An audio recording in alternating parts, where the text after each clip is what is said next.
The Mona Lisa. Our story begins not with a brushstroke, but with the very air of a city. Imagine yourself in Florence in the early years of the 16th century. The morning air is cool, carrying the scent of damp stone and the faint aroma from the tanneries across the River Arno. The city is stirring, and in a light-filled workshop, one of history's greatest minds, Leonardo da Vinci, is preparing for his day's work. He was more than a painter. He was a scientist, an engineer, an anatomist, a man obsessed with understanding how the world worked, from the motion of water to the mechanics of a smile. And it was this obsession that led him to the woman who would become immortal on a panel of poplar wood. That woman is believed to be Lisa Gherardini, the wife of a wealthy silk merchant named Francesco del Giocondo. She was not a queen or a goddess. She was a woman of her time, a wife, a mother. The portrait was likely commissioned to celebrate their move into a new home or the birth of their second son. An ordinary occasion, yet it was the start of something truly extraordinary. The sittings were not silent or stiff. Leonardo understood that to capture a person's soul, they had to be living, feeling. He would hire musicians to play soft, gentle tunes, and storytellers to amuse Lisa. He wanted to capture a fleeting moment, a passing thought, a subtle emotion as it crossed her face. He was not just painting what he saw, he was painting what he sensed from her. And perhaps this is why he never delivered the painting. Years passed. Leonardo left Florence for Milan, then Rome, and finally France at the invitation of King Francis I. And through all his journeys, the portrait of Lisa was always with him. It had become a private project, an endless dialogue between the artist and his creation. Perhaps he never felt it was perfect, or perhaps he had grown too attached to the mystery he himself had crafted. What makes the Mona Lisa so hypnotic is a technique that Leonardo perfected to a point of near magic: sfumato. The Italian word means to vanish like smoke. Think of it, painting without lines or borders. Leonardo applied gossamer-thin layers of oil paint, one on top of the other, sometimes over the course of years. The transition from light to shadow is so smooth, so gradual, it is almost imperceptible. Look at the corners of her eyes and her mouth. This is where sfumato reveals its power. That smile. Is it there? Is it about to appear? Or has it just faded? It depends on where you look.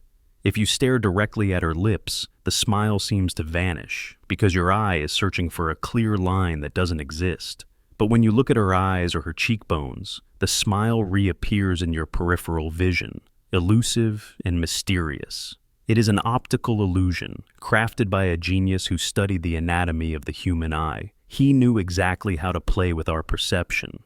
And those eyes. They follow you, but not in a haunting way. It is a calm, knowing gaze.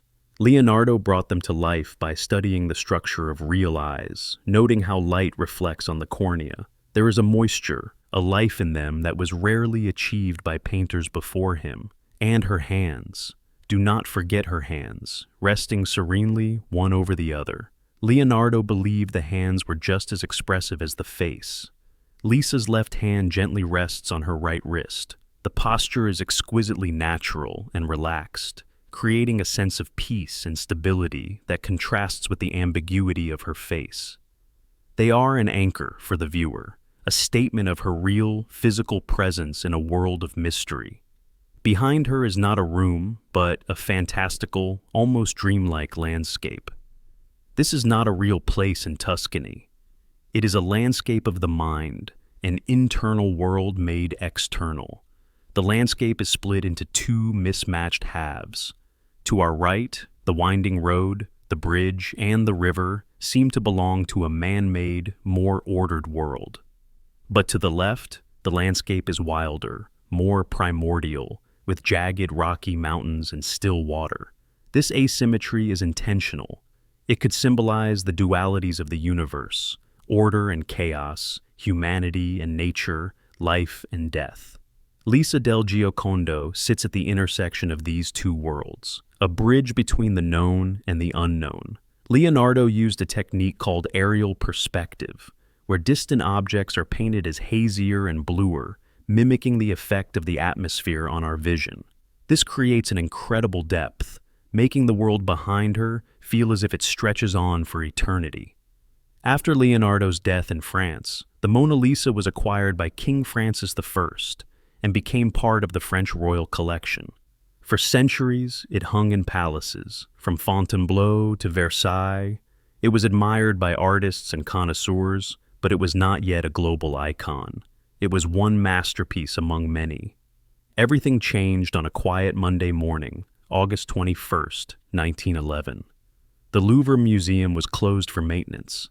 A man, wearing the white smock of a museum worker, walked up to the painting, lifted it from its 4 iron hooks, carried it to a service staircase, removed the panel from its frame, and hid it under his smock. Then, he simply walked out. His name was Vincenzo Peruggia, an Italian handyman who had once worked at the Louvre.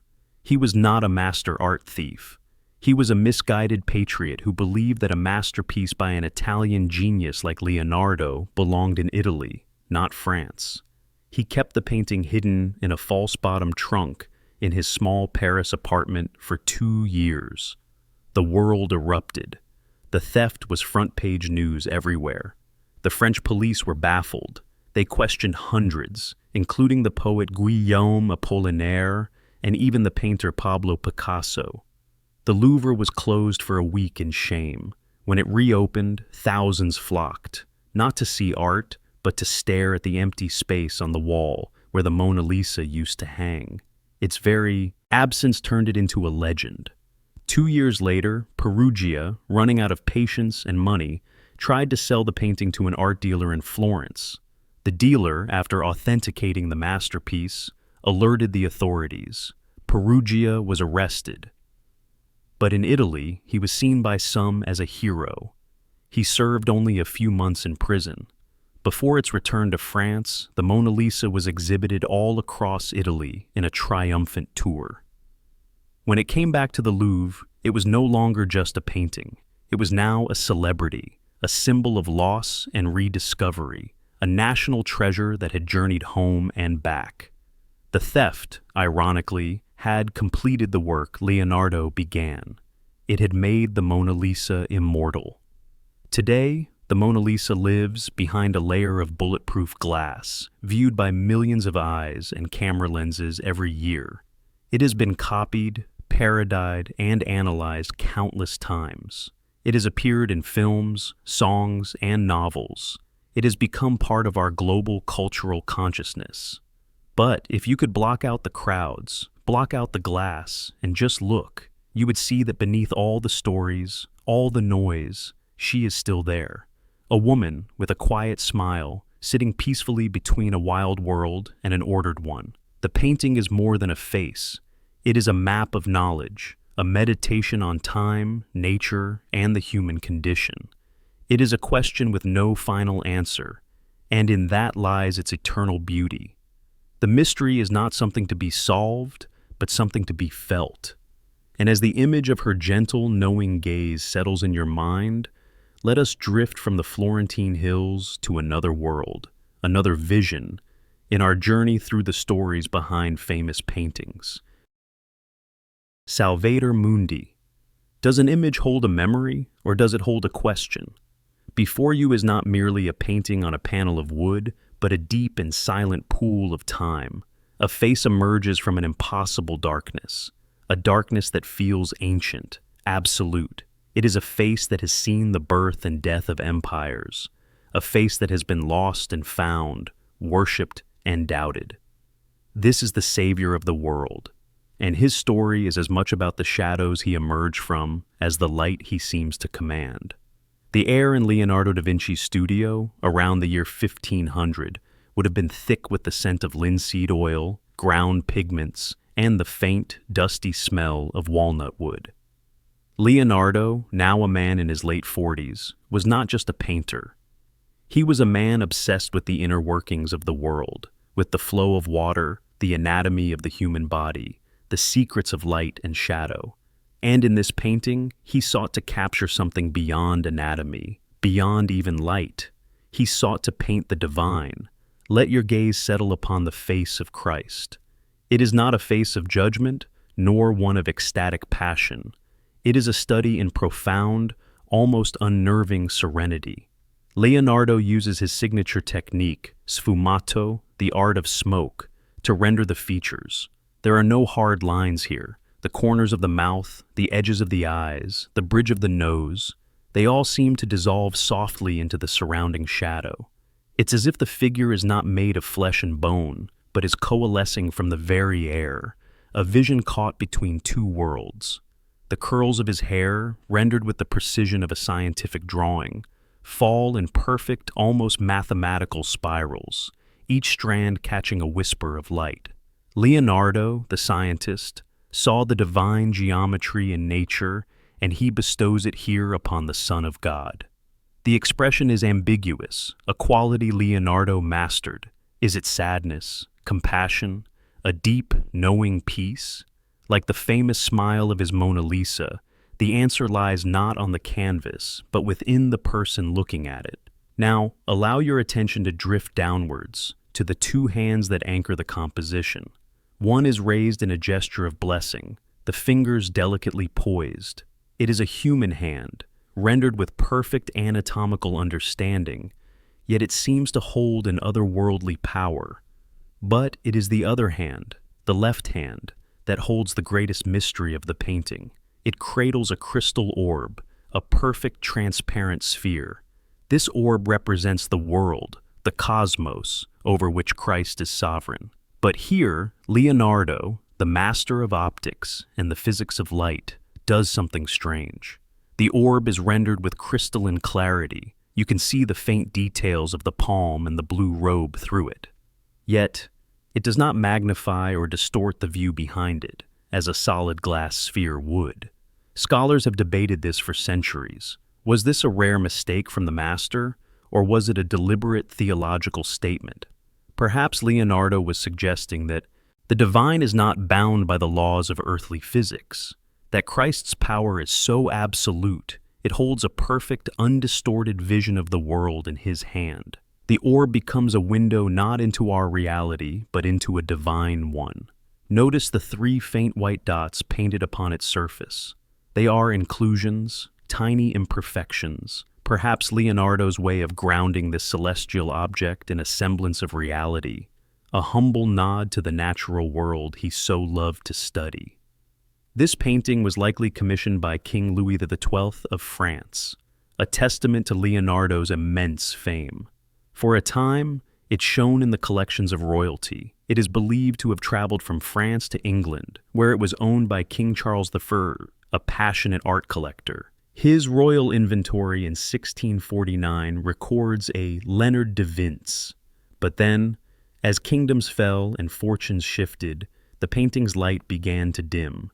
It vanished from the great halls of history, slipping into the shadows of obscurity. For centuries, it was presumed lost forever, a ghost in the archives, known only through preparatory drawings and lesser copies made by his students. The original masterwork was gone. Its journey through the wilderness is a story in itself. It passed through the hands of dukes and merchants, its true identity forgotten, its surface obscured by layers of clumsy overpainting and yellowed varnish. At some point, an unskilled artist had tried to improve it, painting a thick, harsh beard and altering the serene face, hiding the subtle genius of Leonardo's sfumato beneath a crude mask. It was sold and resold, its value diminishing with each transaction. In 1958, it was auctioned at Sotheby's in London as a work by one of Leonardo's followers, a minor painter named Boltraffio. It sold for a mere £45, a lost king, sold for the price of a commoner. And so it remained, a beautiful ruin until the dawn of the 21st century. In 2005, it was acquired at a small regional auction in New Orleans by a consortium of art dealers. It was in a pitiful state. The walnut panel had split, and the image was a wreck. But beneath the grime and the clumsy overpaint, they saw a glimmer of something more, the delicate curl of a lip, the masterful rendering of a single strand of hair. A quiet hope began to dawn. The painting was taken to one of the world's leading conservators, Diane Modestani. For years, she undertook the painstaking, nerve-wracking process of restoration. With solvents and scalpels, she began to peel back the layers of history. Imagine the quiet intensity of that studio, the slow, methodical work of removing the paint of another artist to reveal the ghost of a master underneath. Imagine the moment when the crude, flat beard gave way to the soft, luminous chin that Leonardo himself had painted 500 years before.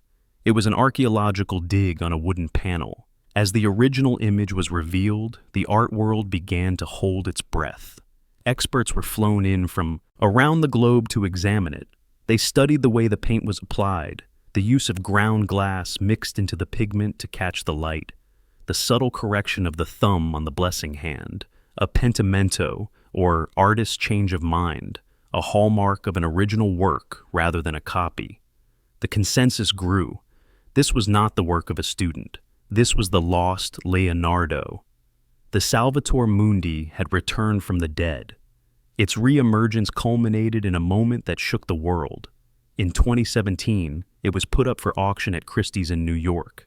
It was not placed in an old master's sale, but in a contemporary art auction, a marketing move that positioned it as a timeless object, as modern in its impact as any Warhol or Basquiat. For 19 minutes, the world watched as the price climbed higher and higher, into numbers never before seen in the art market. When the final gavel fell, there was a collective gasp. $450 million. The Lost Savior had become the most expensive painting in history. And then, just as suddenly as it had reappeared, it vanished once more. After the sale, its new owner remained anonymous, and its location became the subject of intense speculation. It was scheduled to be unveiled at the Louvre, Abu Dhabi, but the exhibition was canceled without explanation. To this day, the Salvator Mundi is not on public display. It is hidden away, a private treasure, a silent, serene face that once again exists only in memory and reproduction for the rest of the world. Its story is a perfect circle, from a king's private chapel to the wilderness of obscurity, to a stunning rediscovery, and back into the quiet of a private collection. It remains a mystery, a painting that seems to court the shadows. It is a testament to Leonardo's genius, a symbol of the ever-shifting tides of history and value, and a quiet, questioning gaze that still haunts the world. And as the image of this timeless vision settles in your mind, let us drift to another world, another story, in our journey through the stories behind famous paintings. The Starry Night. Our story begins in a room, not of celebration, but of sanctuary. It is the year 1889, in the Saint-Paul-de-Moselle Asylum in Saint-Rémy-de-Provence, France. The air is still and cool in the hours just before dawn. Through the iron bars of an east-facing window, a man watches the world outside. He is not a prisoner, not in the traditional sense. He is a voluntary patient, a soul seeking refuge from the storms within his own mind. His name is Vincent van Gogh. Just months before, his dream of creating a vibrant artists' community in the sunny south of France had shattered. The infamous episode with his fellow artist Paul Gauguin in the Yellow House in Arles had ended in a moment of crisis, culminating in the self-mutilation of his own ear. Now, surrounded by the quiet hills and olive groves of Provence, Vincent sought peace. He was given 2 rooms in the asylum, one to sleep in and another on the ground floor to use as a studio. The view from his bedroom window, overlooking the fields and the distant Alpilles mountains, became his constant companion. He painted this view over and over, at every time of day, in every kind of weather. But there was one view he could only see in the deep of night and the twilight of early morning, a view of the sky before the sun rose. It was this view, from this barred window, that would become the stage for one of the most famous paintings in the world. Yet, The Starry Night is not a simple depiction of what he saw. It is a work of immense memory, profound emotion, and celestial imagination. It is a window into his very soul. The painting is a symphony of motion, dominated by the swirling, turbulent cosmos. Van Gogh applied his paint with a technique called impasto, using thick sculptural strokes that rise from the canvas like miniature reliefs. You can almost feel the energy of his hand as he squeezed the paint directly from the tube and shaped it with his brush and knife. The paint is not just a color, it is a physical substance, a carrier of raw, untamed emotion. The sky itself is not a calm, empty void. It is a living, breathing entity, a celestial ocean of churning energy. A great spiraling nebula, like a cosmic whirlpool, dominates the center, rendered in brilliant whites and yellows against the deep, commanding blues of the night. This is not the work of an astronomer's telescope. It is the vision of a mystic's heart. The blues are not just one color, but a rich tapestry of cobalt, ultramarine, and Prussian blue, creating a depth that feels both infinite and intensely personal. This was the turmoil of his mind, projected onto the grandest canvas imaginable. And then there are the stars. They are not the gentle twinkling pinpricks we see from our own windows. They are explosions of light, blazing with an almost violent intensity. Each star is a vortex of yellow and white paint, radiating halos of energy that push back against the darkness. The moon, in the top right corner, is no different. It is a hybrid of a crescent and a full sun. Glowing with such power, it seems to be generating its own heat, its own life force.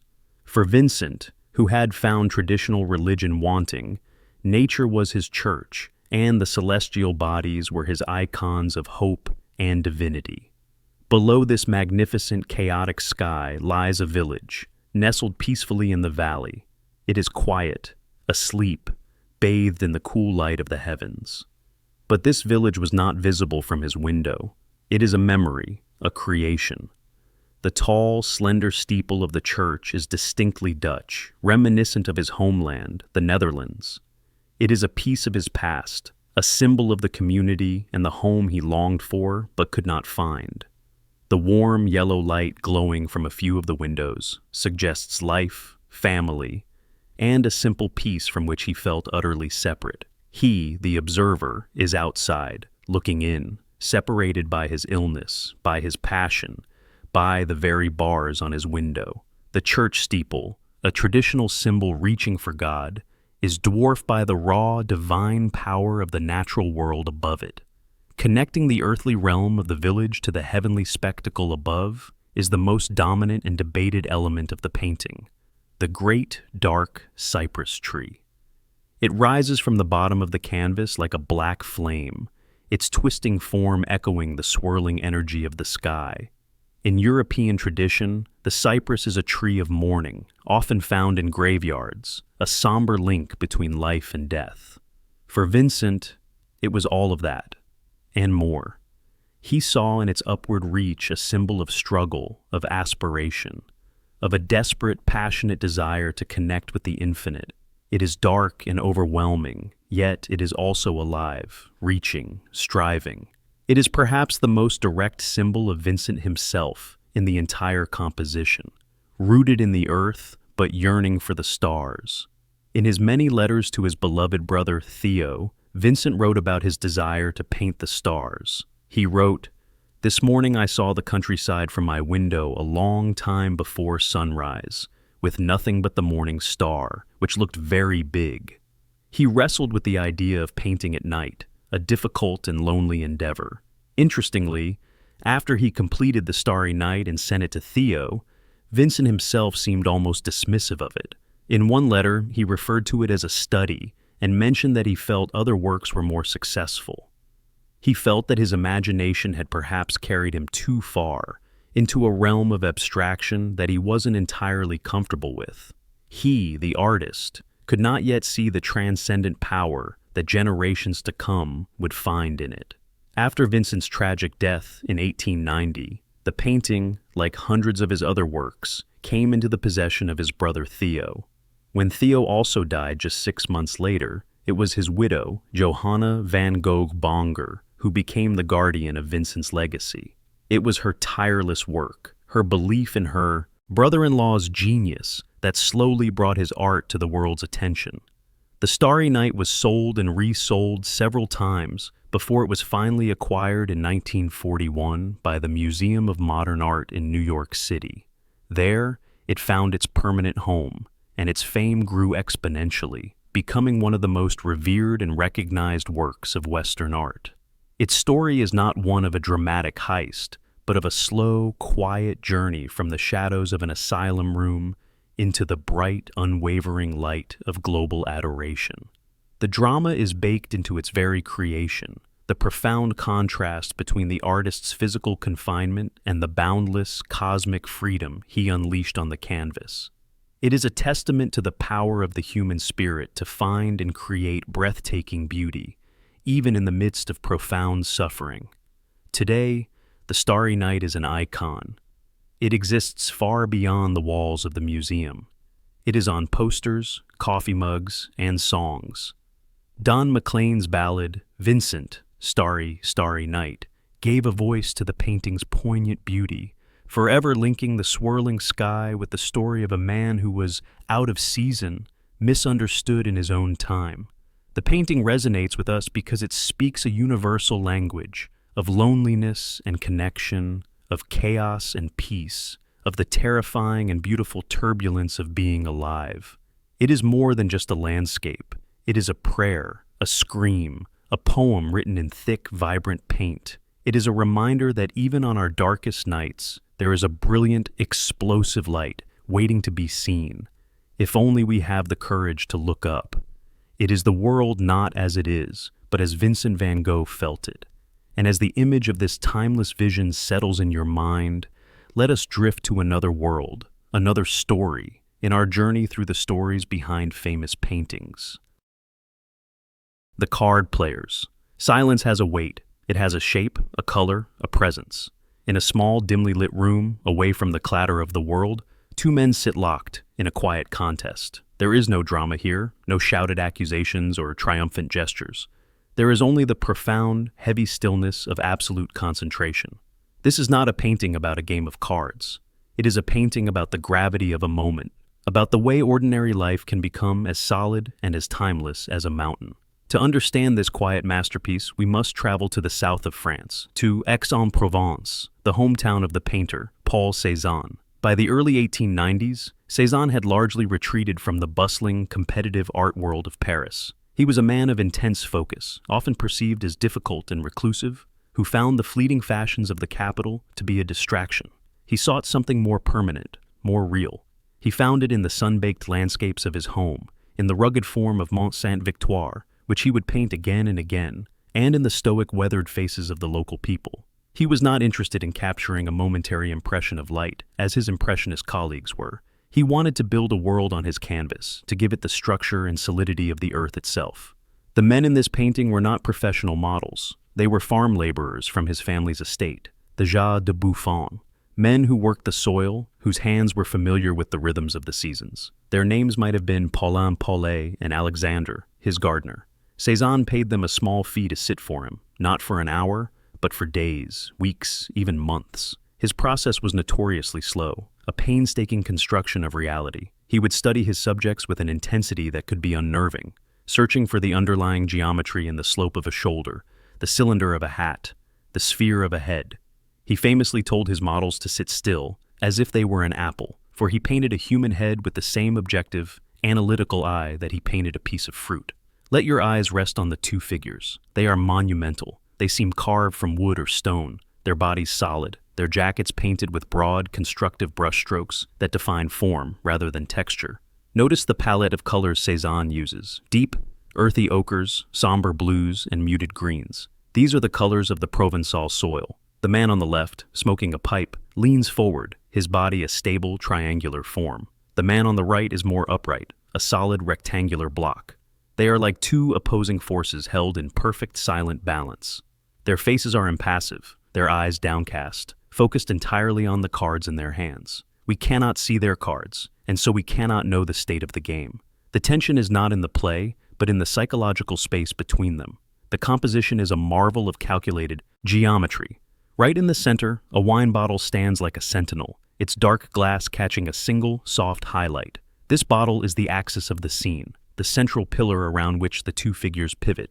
It divides the canvas, anchoring the symmetry of the composition. The table itself seems to tilt slightly forward, a characteristic of Cézanne's style.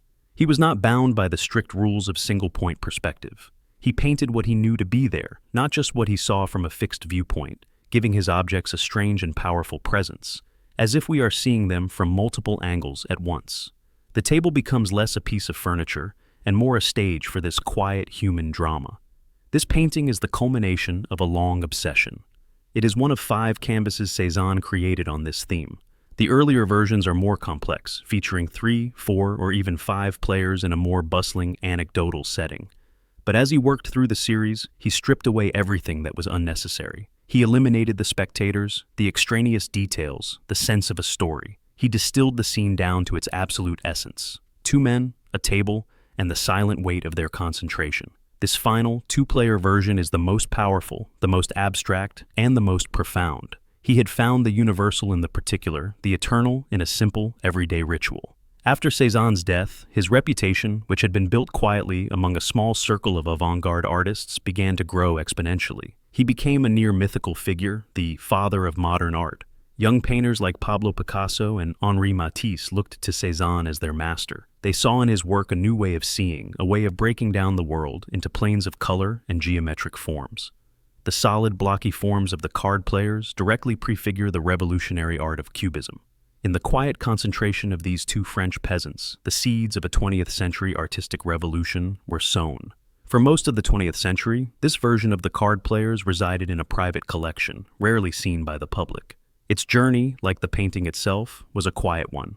It passed from the legendary art dealer Ambroise Vollard to a private Swiss collection, where it remained for decades. But in the 21st century, its quiet life was shattered by the explosive dynamics of the modern art market.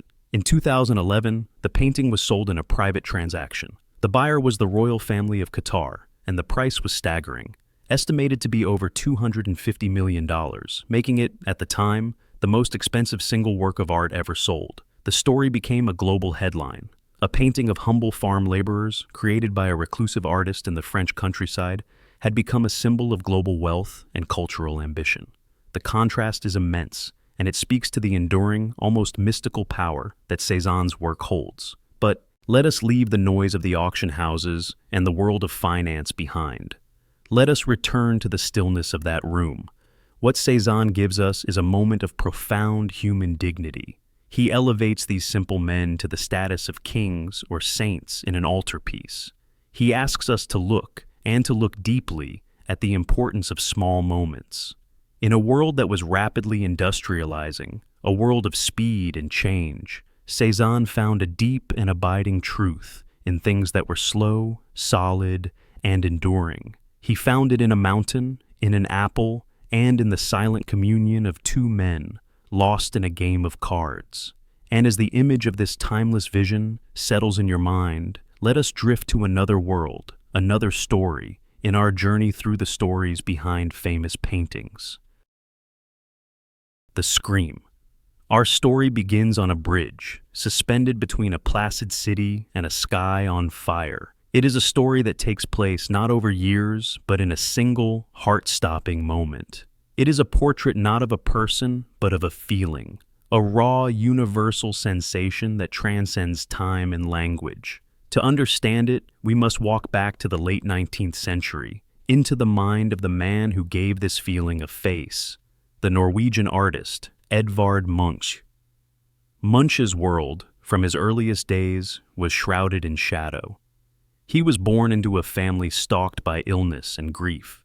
He lost his mother to tuberculosis when he was just 5, and his beloved older sister Sophie succumbed to the same disease when he was a teenager. He would later say, "Sickness, madness, and death were the black angels that kept watch over my cradle." His father, a deeply religious man, would read him tales of horror from Edgar Allan Poe, and instilled in him a profound sense of mortal dread. This upbringing created in Munch an extraordinary sensitivity, a soul that felt the tremors of the world more acutely than most. He was an artist destined to paint not what he saw with his eyes, but what he felt with his entire being. The origin of the scream is not a myth, it is a memory, a moment of psychological crisis that Munch recorded in his own diary. The entry, dated 22 January 1892, provides the key to unlocking the entire image. Let us walk with him now. Imagine a late afternoon, the sun beginning its descent. Munch is walking along a road on the Ekeberg Hill, overlooking the city of Christiania, now Oslo, and its fjord. He is not alone. He is with two friends. He wrote, "I was walking along the road with two friends. The sun was setting. Suddenly the sky turned blood red. I paused, feeling exhausted, and leaned on the fence. There was blood and tongues of fire above the blue-black fjord and the city. My friends walked on, and I stood there trembling with anxiety, and I sensed an infinite scream passing through nature. This was not a nightmare or a fantasy. It was a lived experience, a moment where the boundary between his inner world and the outer world dissolved completely. The blood-red sky, possibly the result of volcanic ash from the eruption of Krakatoa years earlier, became a mirror for his own internal state. He did not just see the colors, he felt them as a physical attack. The exhaustion, the trembling, the overwhelming anxiety, it all culminated in a single, terrifying perception that the universe itself was screaming. Look at the painting. It is the visual record of that moment. The colors are the first thing to assault our senses. They are not naturalistic. They are the colors of pure emotion.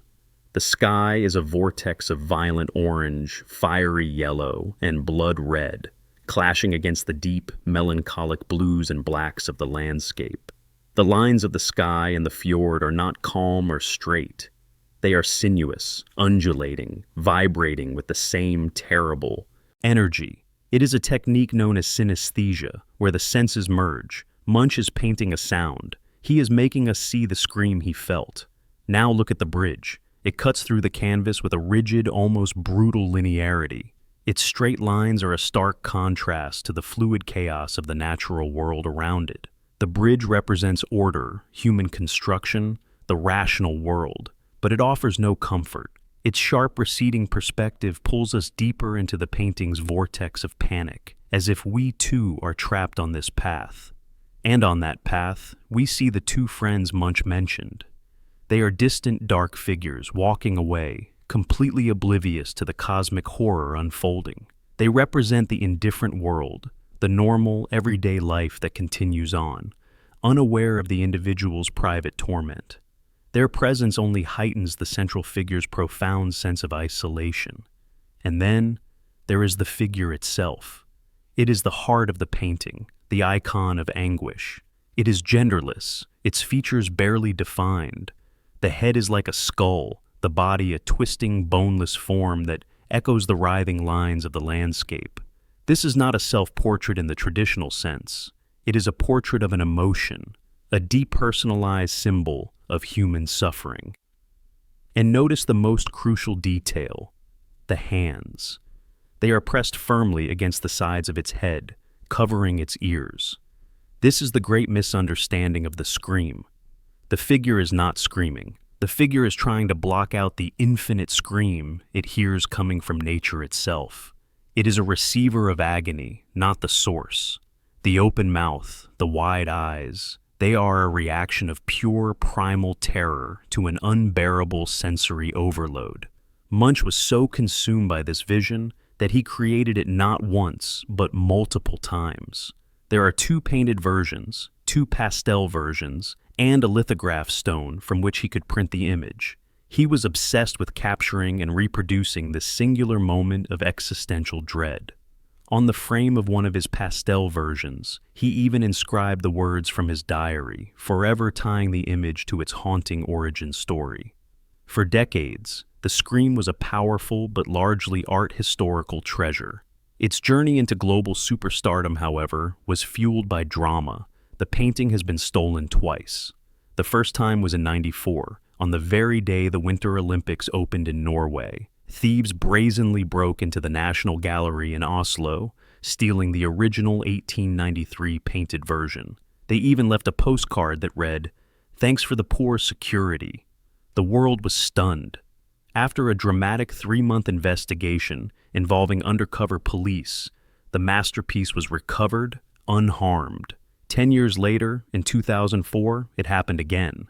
This time, armed robbers stormed the Munch Museum in broad daylight, tearing the 1910 painted version and another Munch masterpiece, Madonna, from the walls in front of horrified tourists.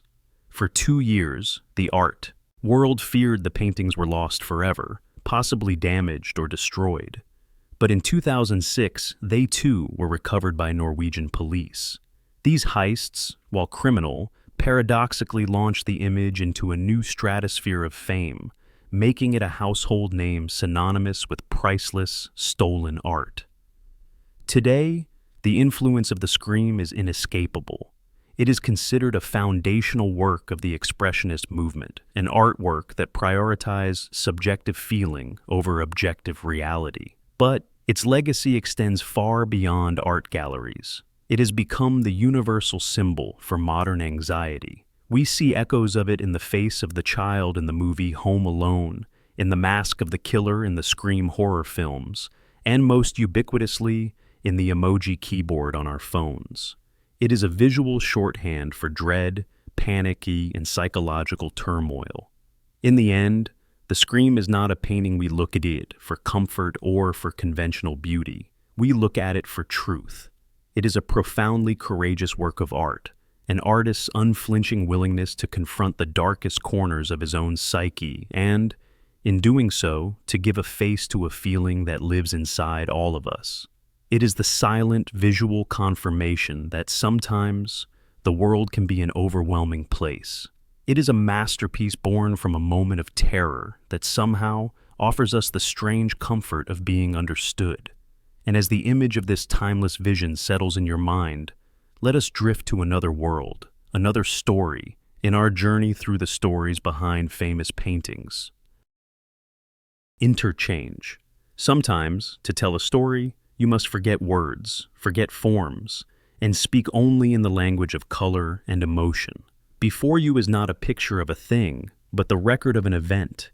It is a storm of creation, a collision of feelings, a landscape of pure energy. To look at this canvas is to witness a moment of frantic, brilliant life, captured and held in a web of paint. There is no quiet subject here, no silent sitter. There is only the raw, unfiltered pulse of a city, and the soul of an artist laid bare. Let us travel to a different time and place. The year is 1955. The city is New York, a place of jarring energy, of screeching subway cars, of jazz clubs spilling music into the night, of a million lives overlapping in a chaotic, beautiful dance. In a dusty, paint-splattered loft on 4th Avenue, the artist Willem de Kooning is at work. The air is thick with the sharp scent of turpentine and oil paint. The floor is a battlefield of discarded sketches, squeezed tubes, and hardened brushes. De Kooning is not an artist who stands back and delicately dabs at a canvas. He is an action painter. The canvas is his arena, and he engages with it in a physical, almost violent struggle. He attacks the surface with wide, sweeping gestures of his arm, slashing with a brush, scraping with a palette knife, wiping away, and building up again. This painting, Interchange, marks a profound turning point for the artist. For the previous few years, de Kooning had been wrestling with a controversial and famous series of paintings called Woman. They were aggressive, almost brutal depictions of the female form, with leering eyes and ferocious toothy grins. They shocked the public and even his fellow artists, but by 1955, he was exhausted by them. He needed a change. He turned away from the figure and looked out his studio window. He looked at the frantic energy of the Bowery, at the fleeting glimpses of color from passing traffic, the flesh tones of a billboard advertisement, the grimy architecture of the city. He wanted to paint the feeling of his surroundings, the emotional landscape of his daily life. Interchange is the spectacular result of that shift. Let your mind absorb the canvas. At its heart is a large biomorphic shape of fleshy, vibrant pink. It seems alive, a remnant, perhaps, of the figures he had just left behind. It is the soft, vulnerable center of this whirlwind, but it is not allowed to rest. It is pushed and pulled by the forces around it. A slash of brilliant cadmium yellow cuts across the top, like a sudden burst of sunlight or the blare of a taxi horn. A jarring streak of orange fights for attention. And then there is the calming influence of whites and blues, which seem to suggest a sky or a body of water, a moment of cool air in the heat of the city. Look closer at the texture of the paint itself. It is not a smooth, polished surface. It is a landscape of its own. You can see the thick, buttery strokes where D. Kooning has loaded his brush, and you can see the thin, scraped-away areas where the canvas weave shows through. He used unconventional tools, house painter's brushes, and would mix his pigments with kerosene or safflower oil to change their consistency, to make them slippery and fast, or thick and slow. You can follow the ghost of his movements, the dance of his hand across the surface. A frantic web of black lines suggests a structure, a scaffold, but it is a structure that is constantly collapsing and reforming. Nothing is static. Everything is in a state of flux, of becoming. The very title, Interchange, speaks to this. It is a meeting point, a place of transfer, an exchange between figure and landscape, between artist and city, between chaos and control. What does a painting like this mean? It resists easy answers. It is not a puzzle to be solved. It is an experience to be felt. It is the sensation of a hot, humid summer day in New York. It is the feeling of a memory half recalled. It is the raw emotion of joy or anger or tenderness, expressed not with words, but with the pure, visceral language of paint. De Kooning himself was famously elusive about the meaning of his work. He once said, "I'm not interested in abstracting or taking things out or reducing painting to design. I paint this way because I can keep putting more and more things in it. Drama, anger, pain, love, a figure, a horse, my ideas about space." This canvas is not empty. It is full to bursting. For decades, this masterpiece was a celebrated but relatively quiet part of art history. It was first sold by de Kooning in 1955, the year it was made, for $4,000 to the architect Edgar Kaufman Jr. It later entered the collection of a passionate Japanese collector, and then the David Geffen Foundation. It was admired by artists, studied by scholars, and seen as a pivotal work of the abstract expressionist movement. It represented a moment of liberation for de Kooning and a high point of American painting. Then, 60 years after its creation, the quiet life of Interchange was transformed in a single, monumental transaction. In the autumn of 2015, the painting was sold privately. The buyer was the hedge fund billionaire Ken Griffin. The price was $300 million. In that moment, it became the most expensive painting ever sold. The news rippled across the globe. A work born from the grit and grime of a downtown New York studio, a work of pure, unbridled emotion, was now an asset of almost unimaginable financial value. This was the ultimate interchange, the transfer of a moment of raw, artistic struggle into the cool, abstract world of global finance. It's a journey that speaks volumes about how our culture values art, both as a spiritual endeavor and as a commodity. But the legacy of Interchange is not its price tag. Its true legacy is in its ferocious, unapologetic freedom. De Kooning and his fellow abstract expressionists created a new language for art. They demonstrated that a painting could be a direct and honest record of human experience, with all its messiness, its contradictions, and its beauty. The canvas became a mirror not for the world outside, but for the complex, emotional world within. And so, Interchange remains a vital, living thing. Its colors still clash, its lines still dance, and its surface still vibrates with the energy of that New York afternoon in 1955. And as the image of this timeless vision settles in your mind, let us drift to another world, another story, in our journey through the stories behind famous paintings. Portrait of Adele Bloch-Bauer. Our story begins in a city that was, at the turn of the 20th century, the glittering cultural heart of the world, Vienna.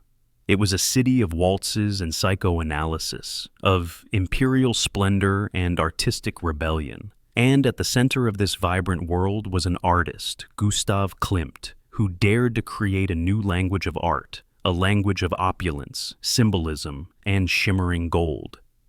In his studio, amidst the scent of oil paint and the rustle of his famous artist's smock, a masterpiece was slowly taking form.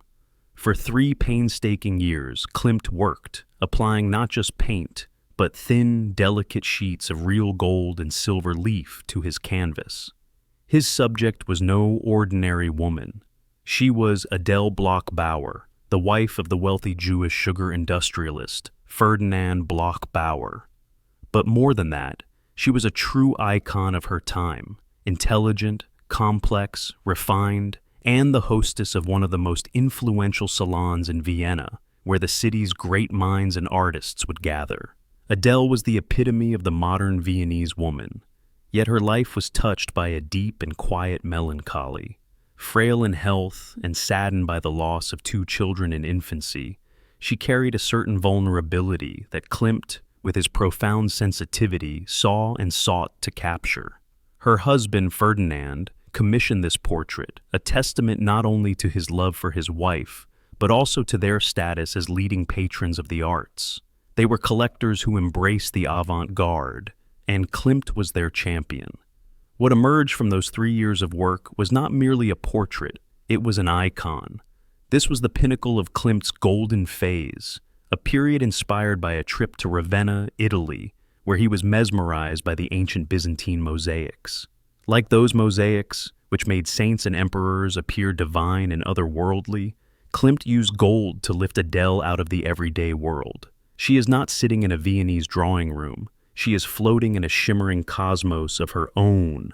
Look closely at the painting. It is a breathtaking fusion of realism and abstraction. Her face, her shoulders, and her delicately clasped hands are rendered with an exquisite, almost photographic realism. They are soft, human, and vulnerable. But from the neck down, her body dissolves into the magnificent vortex of her gown and the throne she sits upon. The world around her becomes a flat, decorative pattern, a river of gold and intricate symbols. It is as if we are seeing both the woman herself and the rich, complex world of her inner life, all at once. The patterns are not random decorations. They are a language of symbols drawn from ancient cultures.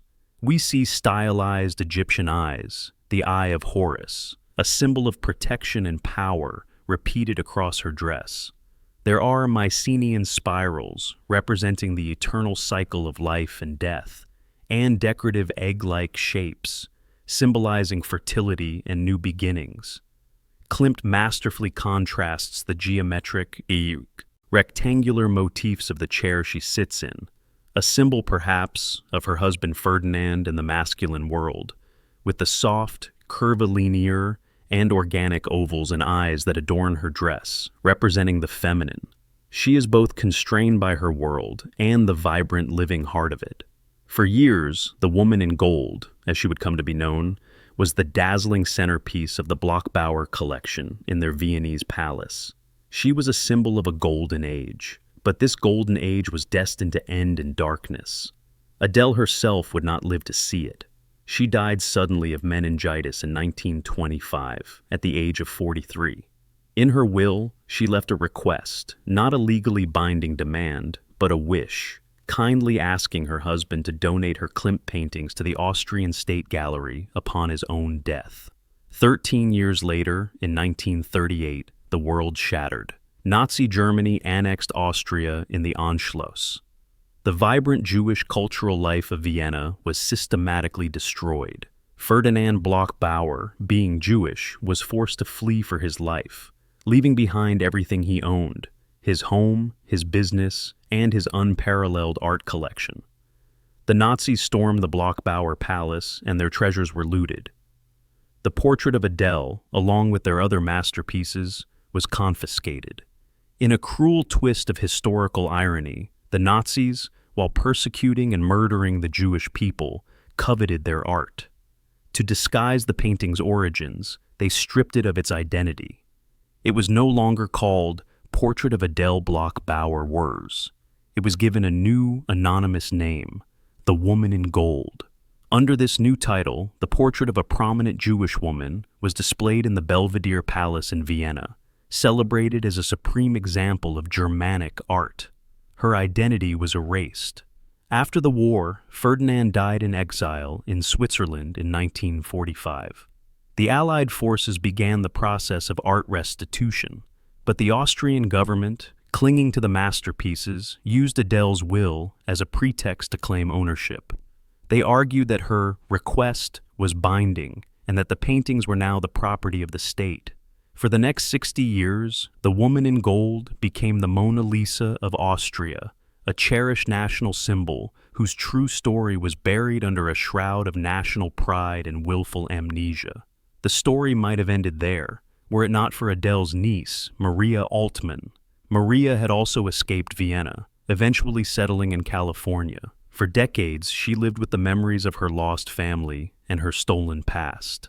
Then, in the late 1990s, new laws in Austria opened archives and revealed the extent of the Nazi looting and the subsequent cover-up.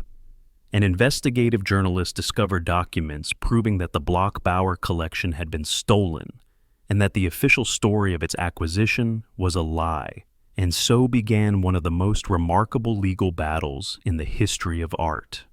At the age of 82, Maria Altmann, with her young lawyer, E. Randol Schoenberg, decided to take on the entire Austrian nation to reclaim her family's legacy. It was a David and Goliath struggle that lasted for nearly 8 years. The Austrian government fought fiercely, claiming the paintings were an inalienable part of their national heritage. The case went through the courts, all the way to the Supreme Court of the United States, which ruled that a sovereign nation like Austria could indeed be sued in an American court. Finally, the case was decided by an arbitration panel in Vienna. In January of 2006, the world watched as the panel made its stunning ruling. The paintings, including the iconic portrait of Adele, legally belonged to Maria Altmann. Justice, after more than 60 years, had been served. The paintings were returned to Maria, who saw in them not just their immense monetary value, but the faces of the family she had lost. Knowing the portrait was too significant to be hidden away in a private collection, she made the decision to sell it to someone who would guarantee it would always be on public display. Ronald Lauder purchased the painting for a then-record price of $135 million, making it the centerpiece of the Neue Galerie in New York, a museum dedicated to German and Austrian art. There, it was given back its rightful name, Portrait of Adele Bloch-Bauer Wers. Today, the painting lives a dual life. It is still a breathtaking masterpiece from a gilded age, a testament to the genius of Gustav Klimt and the elegance of fin de siècle Vienna. But it is also a monument.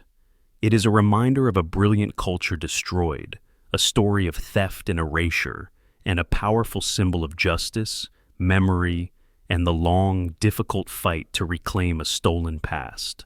It is a woman in gold who was lost in the darkness and finally brought back into the light.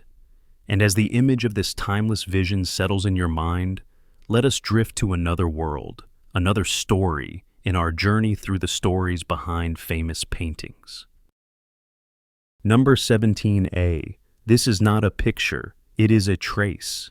It is the fossil of a dance, the captured energy of a moment, a universe spun from chaos and control. To look at this painting is to look at a map of an artist's movements, a record of gestures left behind like footprints in sand. There is no beginning, no end, no central point of focus. There is only the intricate, hypnotic rhythm of lines, a web of thought and feeling that invites you to get lost within its tangled depths. To understand this revolutionary work, we must travel to a barn. Not a grand museum hall, but a simple, unheated wooden barn in the rural quiet of Springs, Long Island. The year is 1948. The artist, Jackson Pollock, has escaped the frenetic energy of New York City for the solitude of the countryside. Here, in this Spartan space, with cold light filtering through the windows, he is forging a new language for art. On the floor, a huge sheet of fiberboard is laid out like a wrestling mat, a vast empty arena. Pollock does not stand before it at an easel. He stands above it and moves around it. He is about to begin his dance. In his hands are not the delicate brushes of a traditional painter.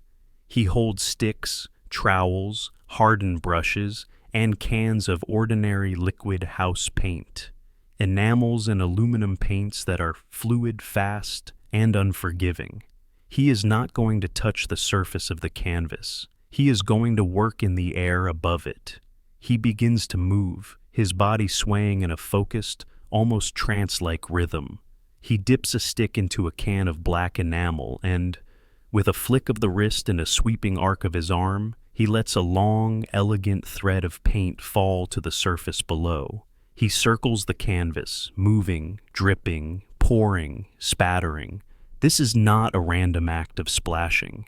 It is a profound collaboration between the artist's intention, the movement of his body, the force of gravity, and the viscosity of the paint itself. The speed of his movement determines the line's character. A quick flick creates a fine spray.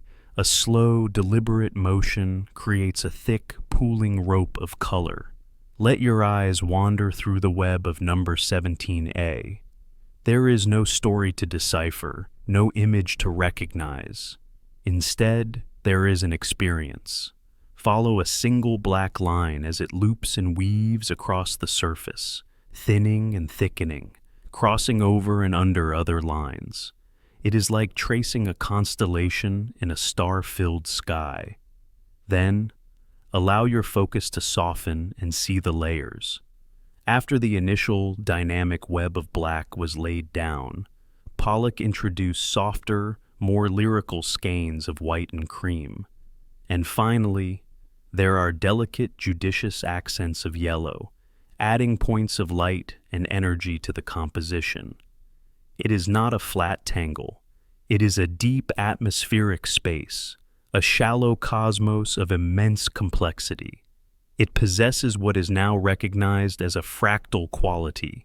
The patterns seem to repeat their complexity, whether you are looking at the whole canvas or a tiny square inch of it. Pollock gave this painting a stark, anonymous title, number 17A. He wanted to avoid any suggestion of a narrative or a subject. He wanted the painting to be its own reality, a direct confrontation between the viewer and the object. He was influenced by the surrealist idea of automatism, the belief that art could tap into the subconscious mind, bypassing rational thought. Pollock spoke of this process as being in his painting. He said, "When I am in my painting, I'm not aware of what I'm doing. The painting has a life of its own. I try to let it come through." This canvas, then, is a direct transmission from the artist's nervous system, a raw, unedited expression of his state of being at the moment of its creation. When these drip paintings were first shown, the public was largely mystified, even hostile. The famous critique, "My kid could do that," was born from this moment of profound artistic disruption. But a few perceptive critics understood that something revolutionary was happening. In August of 1949, Life magazine published a multi-page article with a headline that would change everything.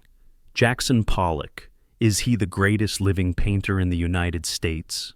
The article, filled with dramatic photographs of the intense, brooding artist, made him an overnight celebrity. He became Jack the Dripper, the cowboy artist, a symbol of a new, bold, and uniquely American form of art. For many years, number 17A remained a celebrated example of Pollock's most important period. It hung in museums, a testament to a pivotal moment in art history.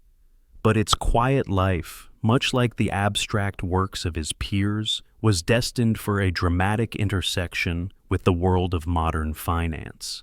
In 2015, it became part of one of the largest private art transactions in history. In a single deal, the billionaire Ken Griffin purchased two masterpieces of abstract expressionism from the David Geffen Foundation. One was Willem de Kooning's Interchange. The other was this painting, number 17A. The combined price for the two works was $500 million, with Pollock's painting being sold for $200 million. The raw, gritty energy born on a barn floor in 1948 had been transformed into an asset of almost unimaginable value, forever linking the legacies of two of the 20th century's most important artistic rivals. The ultimate legacy of Jackson Pollock and a painting like number 17A is not its price, but its liberating influence. He shattered the conventions of painting. By taking the canvas off the easel and using his entire body as part of the creative act, he opened the door for everything that would follow, from performance art to conceptual art. He demonstrated that a painting didn't have to be a window onto the world. It could be an event, an object, a field of energy in its own right. It is an invitation to let go of our need for stories and symbols, and to simply experience the primal, rhythmic beauty of energy made visible. It is a silent, frozen dance that continues to move. And as the image of this timeless vision settles in your mind, let us drift to another world, another story, in our journey through the stories behind famous paintings. The Standard Bearer. A figure steps out of the darkness, not into a room, but into history itself. With a defiant tilt of his head and a challenging gaze, he confronts us across the centuries. Light erupts on a magnificent silk sleeve, catches the gleam of a steel gorget, and illuminates a face brimming with the audacious confidence of youth. This is not just a soldier, this is a statement. It is the embodiment of a young, proud nation and the declaration of a brilliant artist at the very peak of his powers. To understand this man and his swagger, we must travel to the heart of the Dutch Golden Age, to Amsterdam in the year 1636. The city is a whirlwind of commerce and confidence. Its ships dominate global trade routes, its coffers are overflowing, and a new, powerful merchant class is eager to display its wealth and status. The Dutch Republic itself is a new creation, forged in the crucible of the long and bloody 80 Years' War for independence from Spain. A fierce sense of national pride and civic duty permeates the air. This pride is embodied by the civic guard companies, militias of citizen soldiers who were the defenders and symbols of this hard-won freedom. In the midst of this bustling, prosperous city, a 30-year-old artist named Rembrandt van Rijn is the undisputed star. He is wildly successful, inundated with commissions, and has recently married his beloved wife, Saskia. He is a man filled with ambition, energy, and an unshakable belief in his own genius. And in this painting, he puts all of that genius on display. For the man who steps out of the shadows is Rembrandt himself. This is a self-portrait, but one unlike any other. He has not depicted himself with the tools of his trade, the palette and brush. Instead, he has cast himself in a role, dressing up in the flamboyant theatrical costume of a 16th century mercenary. Let your gaze be drawn to the masterful play of light and shadow, the technique of chiaroscuro that Rembrandt perfected. A single mournful light source from the left carves the figure from an enveloping darkness. It strikes his face first, making it the psychological center of the work. We see every detail: the soft down of his mustache, the moist gleam of his eye, the slightly parted lips, the flush of his cheek. It is a face that is alive, that is breathing the very air in the room. This is Rembrandt, the master portraitist, capturing not just a likeness, but a soul. Now, allow your eyes to travel over the opulent costume, for here Rembrandt the showman is at work. The beret is a confection of dark velvet, adorned with a magnificent plume of ostrich feathers, each strand rendered with a delicate, airy touch. Around his neck, a polished steel gorget gleams with cold, hard light. But it is the sleeve of his uniform that is the painting's great spectacle, rendered in thick, sculptural strokes of paint, a technique called impasto. The fabric seems to burst from the canvas. You can almost feel the crisp, rustling texture of the slashed silk. Rembrandt has piled the paint on so thickly that it catches the light like a low-relief sculpture. Contrasting with this explosion of white and yellow is the magnificent sash, a cascade of shimmering silk that he holds aloft with the giant flag of the company. The role he has chosen to play is that of a standard-bearer, or an ensign. In the 17th century civic guards, this was a position of great honor, typically reserved for the youngest, bravest, and wealthiest unmarried men of the company. It was the ensign's duty to carry the company's colorful flag, its standard, into battle. He was a symbol of the troop's courage and pride. By casting himself in this role, Rembrandt is making a bold claim. He is aligning his own artistic ambitions with the martial pride and civic virtue of his nation. Many art historians believe this painting served a very specific purpose. It was created just before Rembrandt received the most important commission of his career, the massive group portrait of a civic guard company that the world would come to know as the Night Watch.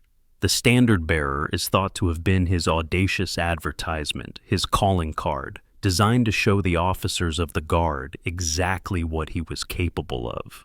With this single figure, he proved he could paint with breathtaking technical skill, that he could capture character and bravado, and that he could evoke the grand historical spirit that they wanted for their monumental portrait. The bid, of course, was successful. For centuries, the painting was a celebrated treasure. It passed through illustrious collections, including that of King George IV of England. For almost 200 years, it was the prized possession of the French branch of the Rothschild family, kept from the public eye. Then, in the 21st century, its story took a dramatic and patriotic turn. In 21, it was announced that the Rothschild family was willing to sell the masterpiece. A wave of excitement and determination swept through the Netherlands. This was not just any painting. It was seen as a foundational work by their greatest master, a piece of Dutch history and identity. The Dutch state, the Rijksmuseum, and the Rembrandt Association joined forces in an unprecedented effort to purchase the work for the nation. The price was enormous, 175 million euros. After months of negotiation and fundraising, they succeeded. In 22, the standard-bearer came home. It was celebrated not just as an acquisition, but as the return of a long-lost national icon. Its legacy is immense. It is a turning point in Rembrandt's career, a bridge to his most famous work. It is a snapshot of the artist as a young man, full of fire and ambition. And it is a perfect embodiment of the spirit of the Dutch Golden Age, a spirit of defiant pride, opulent self-confidence, and profound artistic innovation. In the end, the figure who steps from the darkness is more than just a soldier, more than just Rembrandt himself. He is the spirit of an age, captured forever in a dazzling performance of light, texture, and pure painterly genius. And as the image of this timeless vision settles in your mind, let us drift to another world, another story, in our journey through the stories behind famous paintings. Nafea fa'a ipo, when will you marry? A question hangs in the humid air, unspoken but felt. as potent as the scent of the white tiare flower tucked behind an ear. It is a question about the future, about tradition, about a world caught between two tides. We are not in a European salon or a bustling city street. We have been transported to a dream of a place, a landscape saturated with colors so intense they seem to vibrate with heat and life. This is Tahiti, but not as it was, but as it was imagined by an artist fleeing one world in a desperate search for another. The artist was Paul Gauguin. By 1891, he had become utterly disillusioned with what he saw as the corrupt, materialistic, and artificial society of Paris. A former stockbroker who had abandoned his wife, his children, and his career for the sake of art. He was a man in search of an escape. He dreamed of a primitive Eden, an untouched paradise where life was simple, authentic, and spiritually pure. He sold his paintings, said his goodbyes, and embarked on a long sea voyage to the French colony of Tahiti in the South Pacific, seeking what he called ecstasy, calm, and art. But the paradise he had imagined existed only in his mind. When he arrived, he found that the capital, Papeete, was already deeply marked by European influence. Colonial administrators, Christian missionaries, and Western diseases had irrevocably altered the ancient culture he had hoped to find. And so, Gauguin did what great artists do. When he could not find the world he was looking for, he invented it. His paintings of Tahiti are not documentary records. They are dreamscapes, syntheses of what he saw, what he read, and what he profoundly wished to be true.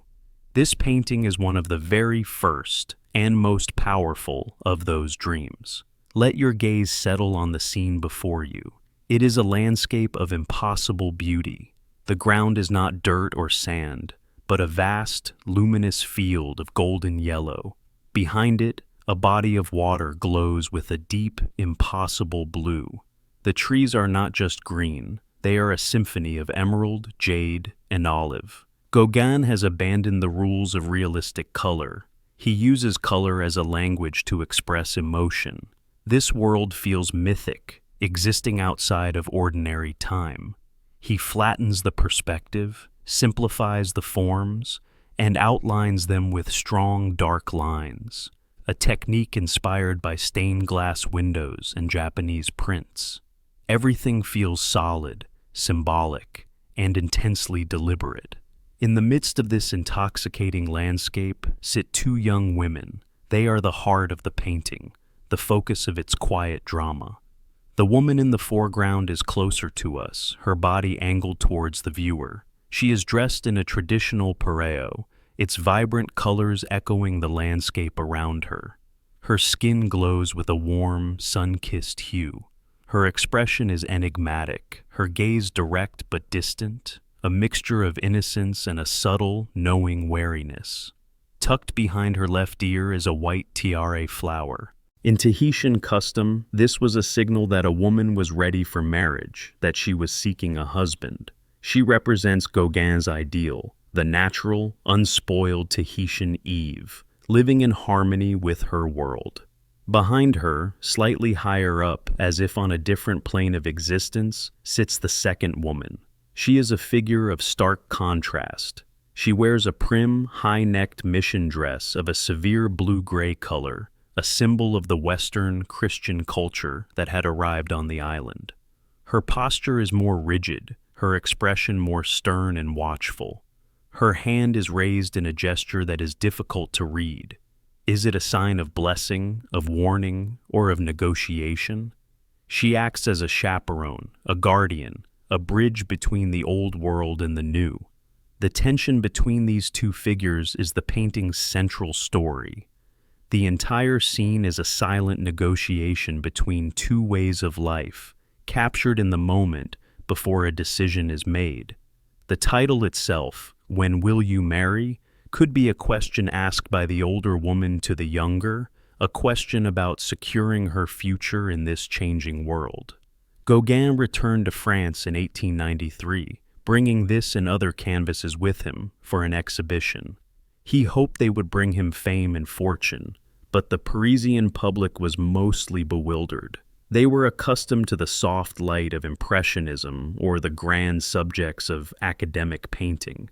Gauguin's bold colors, flattened forms, and primitive subjects were seen as crude and savage. The exhibition was a financial failure, and a deeply disappointed Gauguin would eventually return to the South Pacific, where he would live out the rest of his troubled life. For nearly a century, Nafea Fa'a Ipoipo had a quiet life. After Gauguin's death, as his reputation grew and he was hailed as a pioneer of modern art, the painting passed through the hands of several collectors. For almost half a century, it was on loan to the Kunstmuseum in Basel, Switzerland, where it was beloved by generations of visitors. It was a famous painting, but its story was about to take a dramatic turn. In 2015, the art world was stunned by reports that the painting had been sold privately by the Swiss family that owned it. The rumored price was astronomical, $300 million, a figure that would have made it the most expensive work of art ever sold. The buyer was believed to be from the nation of Qatar.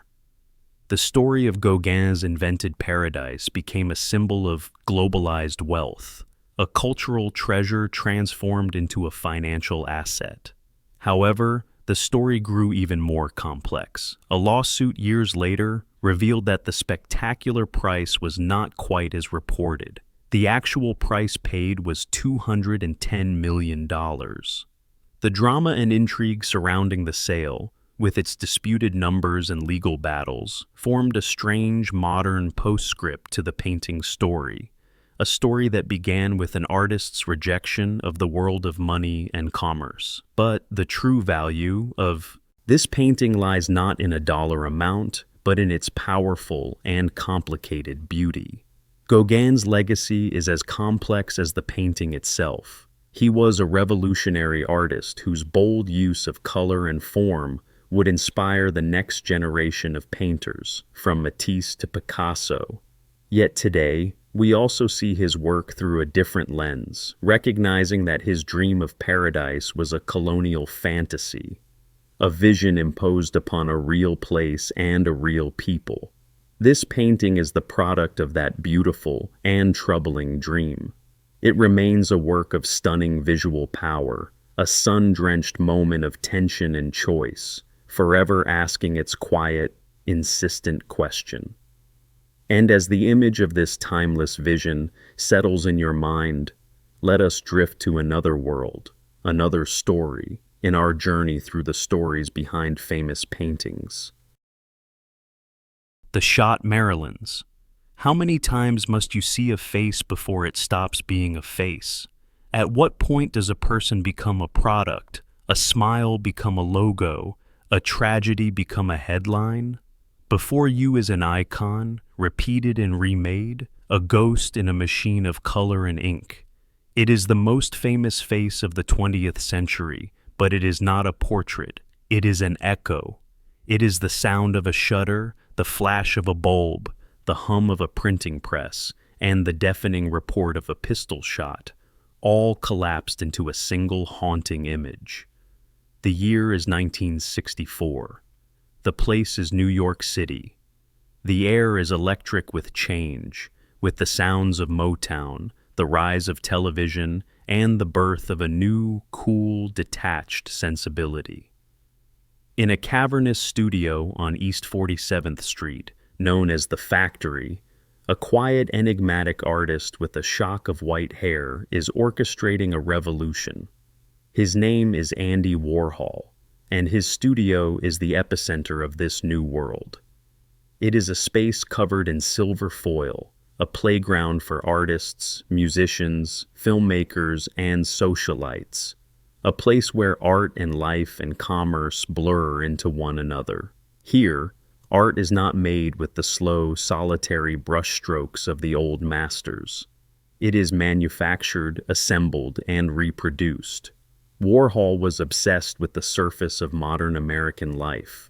Campbell's soup cans, Coca-Cola bottles, dollar bills, and, above all, celebrities. He understood, perhaps better than anyone, that in the age of mass media, fame was a kind of consumer product, and no one was a more potent product than Marilyn Monroe. Her sudden, tragic death in 1962 had shaken the world, transforming her from a movie star into a modern myth, a symbol of beauty, glamour, and profound vulnerability. For Warhol, her death was a catalyst. It was another one of the disaster images that fascinated him, like car crashes or electric chairs, a moment where the glittering facade of modern life was ripped away to reveal the darkness underneath. He chose a single photograph to work with, a publicity still from her 1953 film Niagara. It is a classic Hollywood headshot, the epitome of manufactured glamour. He then used a commercial process called silkscreen printing to transfer this image onto canvas. Imagine the process. The photograph is burned onto a mesh screen, creating a stencil. The screen is placed over the canvas. Then, with a squeegee, a layer of ink is pulled across the screen, pushing the image through onto the surface below. It is a mechanical, impersonal act, the work of a machine as much as a hand. First, Warhol would lay down a block of vibrant, synthetic color for the background. A shocking orange, a cool turquoise, a regal blue, a fiery red. Then he would print the black photographic layer of Marilyn's face on top. But the process is deliberately imperfect. The screen is not always perfectly aligned. The ink is sometimes too thick, sometimes too thin. Look closely at her face. The lipstick bleeds beyond the contour of her lips. The yellow of her hair is a flat, artificial mass, like a helmet. The eyeshadow is a crude block of color. These are not the subtle, blended tones of a traditional portrait. This is a mask. Warhol is not showing us Norma Jean Mortensen, the real woman. He is showing us Marilyn, the product, the icon, the mask created by the Hollywood machine. The repetition of the image across multiple canvases reinforces this. Like cans on a supermarket shelf, her face becomes an endlessly reproducible commodity. As we look from one to the next, the individuality of her face begins to dissolve, leaving only the power of the icon. This brings us to the strange and violent event that gave this series its name. In the autumn of 1964, a performance artist and friend of the factory's photographer, a woman named Dorothy Podber, visited the studio. She saw a stack of 4 of these new Marilyn paintings, in 4 different colors, leaning against a wall. A striking figure with a black leather jacket and a shock of white hair. She asked Warhol if she could shoot them. Warhol, thinking she meant she wanted to photograph the paintings, agreed. Podber then slowly took off her white gloves, reached into her bag, and pulled out a small pistol. She aimed carefully and fired a single bullet clean through the foreheads of all 4 canvases. A 5th painting, the turquoise one, was not in the stack. The studio was stunned into silence. Billy Name, the photographer, would later recall that it was as if she had just murdered Marilyn all over again. Warhol, ever the detached observer, was initially furious and banned Podber from the factory for life. But he also understood the power of the event. The violent act had completed the work. The paintings were no longer just the Marilyn series. They were now and forever the shot Marilyns. The bullet hole was a real wound inflicted upon a reproduced image, a shocking intrusion of reality into the artificial world of celebrity. The paintings were repaired, but the story and the invisible scar became part of their legend. They became relics of a violent performance, forever linking Marilyn's own violent end with this act of artistic sacrilege. The shooting crystallized the themes Warhol was already exploring: the relationship between fame and violence, the public's destructive obsession with its idols, and the death that haunts the glamorous image. The journey of these paintings since that day has been as spectacular as their creation. They were separated and sold into some of the world's most prestigious collections. In 22, one of them, Shot Sage Blue Marilyn, was put up for auction. The art world watched as the bidding soared. It sold for $195 million, making it the most expensive 20th century artwork ever sold, and the most expensive American artwork in history.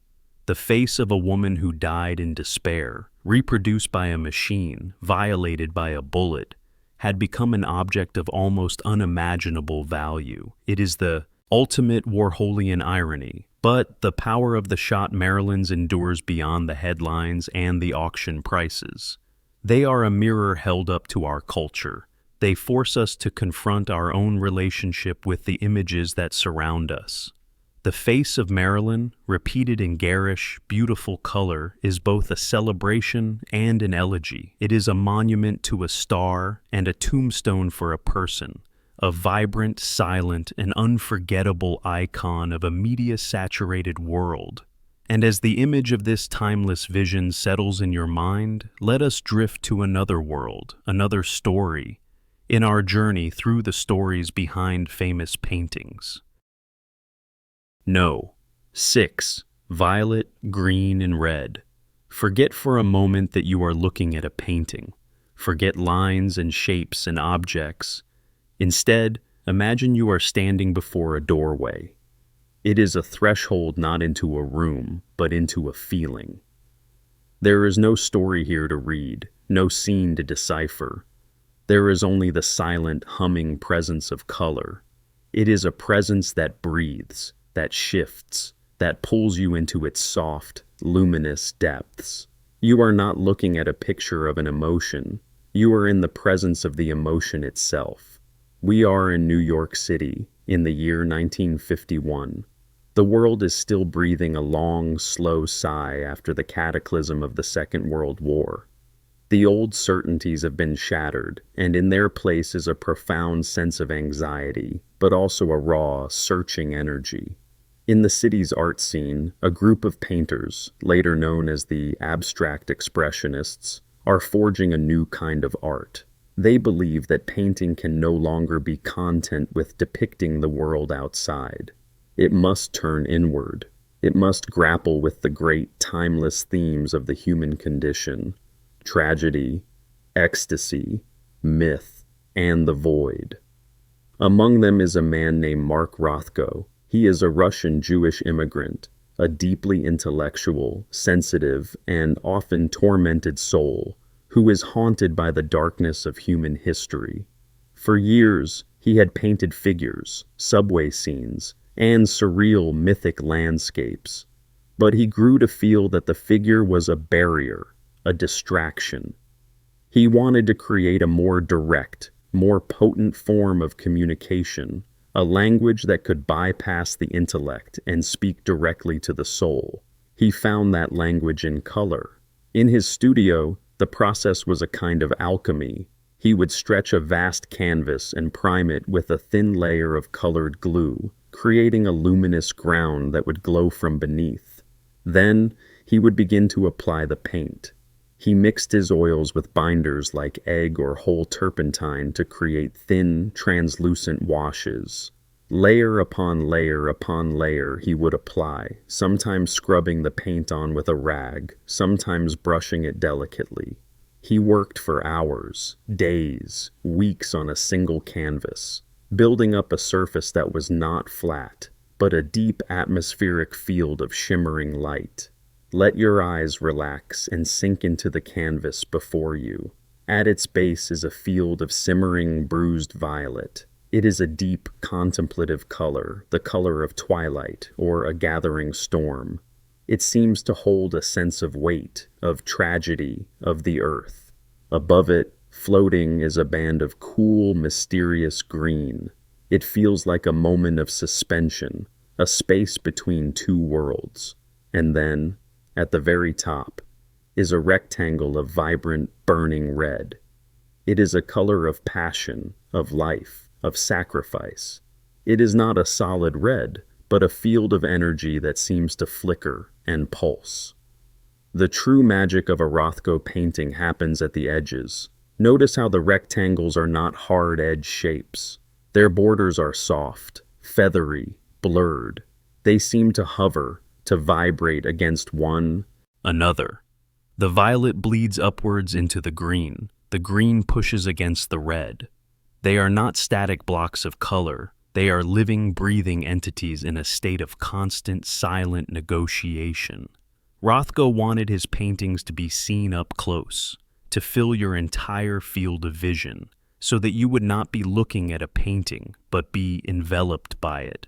In that intimate space, the colors begin to move, to swell and recede, to create an experience that is almost physical, a feeling of being pulled into a deep, silent space. Rothko was adamant that his paintings were not abstract. He hated that word. He said, "I'm not interested in the relationship of color or form or anything else. I'm interested only in expressing basic human emotions, tragedy, ecstasy, doom, and so on." He spoke of his canvases as dramas, and the shapes in them as performers. He once famously said that the people who weep before his paintings are having the same religious experience he had when he painted them. This was his ultimate goal, to create a space so profound, so elemental, that it could bring a viewer to tears, not of sadness, but of recognition, of connection to something universal and deeply human. For years, Number 6 was part of a prestigious private collection, but its quiet life was shattered by a story of betrayal and greed that became one of the most infamous scandals in the art world. In the early 2000s, the painting's owner entrusted it to an art advisor in Switzerland, who then sold it without the owner's knowledge for a spectacular price. However, the advisor reported a much, much lower sale price to the owner, pocketing the enormous difference. This deception led to a years-long, globe-spanning legal battle that exposed the darker side of the high-stakes art market. The painting was eventually sold again, this time in a legitimate private sale in 2014. The buyer was the Russian billionaire Dmitry Rybolovlev. The price was $186 million. It was a staggering sum that made it one of the most expensive paintings ever sold. A work created in a dusty studio by a tormented artist seeking to express the ineffable truths of the human spirit had become a token in the world of unimaginable wealth. It is a paradox Rothko himself would have surely found tragic. But let us forget the scandal, the lawsuits, and the price tags. Let us return to the silence of the canvas itself. Rothko's legacy is not in the numbers, but in the spaces he created. He redefined what a painting could be. It did not have to be a window onto the world. It could be a world in itself, a place for quiet contemplation, a mirror for the soul. He created altarpieces for a secular age, silent, shimmering voids that invite us to pause, to breathe, and to feel. And as the image of this timeless vision settles in your mind, let us drift to another world, another story, in our journey through the stories behind famous paintings. Wasserschlangen 2, Water Serpents 2. Imagine yourself suspended in a warm golden sea. There is no up or down, no sense of gravity, only a gentle, silent current. The water is not water, but a shimmering liquid gold, filled with floating jewels and intricate mosaic-like patterns.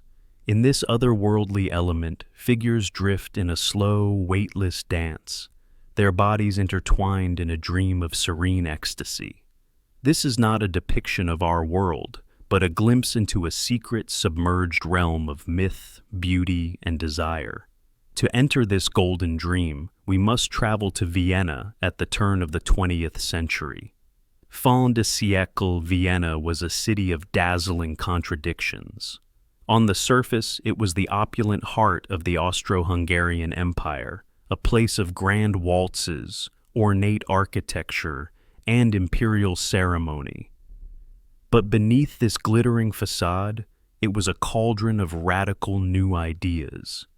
This was the city of Sigmund Freud, who was mapping the hidden territories of the unconscious mind.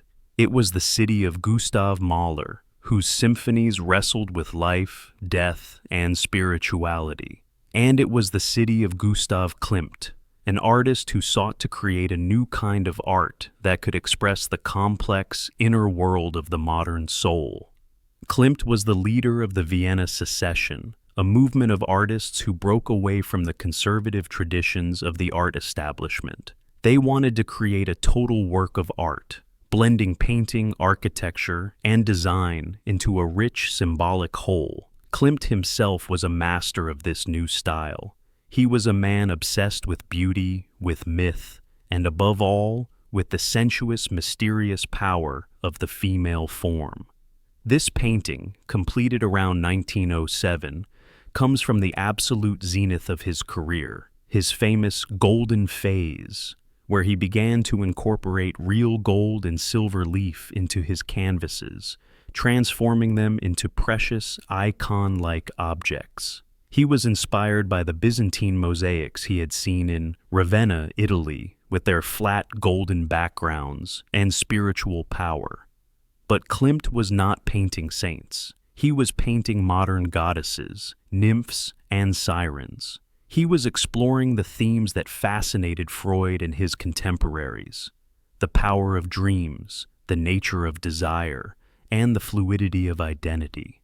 Water, for Klimt, became the perfect symbol for this inner world.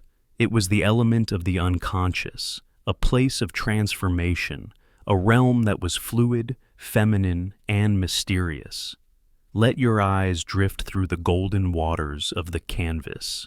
Two female figures are entwined in a gentle, loving embrace. They float weightlessly, their bodies forming a single, flowing arabesque. Their skin is pale and luminous, but it is their hair that seems most alive. It is a cascade of fiery, coiling red, spreading out like seaweed in the golden current. It seems to have a life of its own, blurring the boundaries between the two women, merging them into one another. Their faces are studies in serene ecstasy, their eyes closed as if lost in a shared dream. But they are not alone. Surrounding them, and emerging from the depths, are strange, beautiful forms.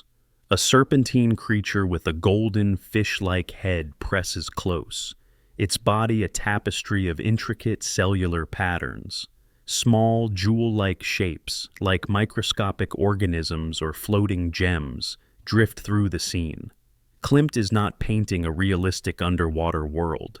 He is creating a symbolic ecosystem. The title, Water Serpents, is key. In Western tradition, the serpent is often a symbol of temptation and sin, but in many other cultures it represents the life force, healing, and transformation. Here, the serpents are not menacing. They are part of the languid, sensual harmony of the scene. They are guardians, perhaps, of this private, lyrical world.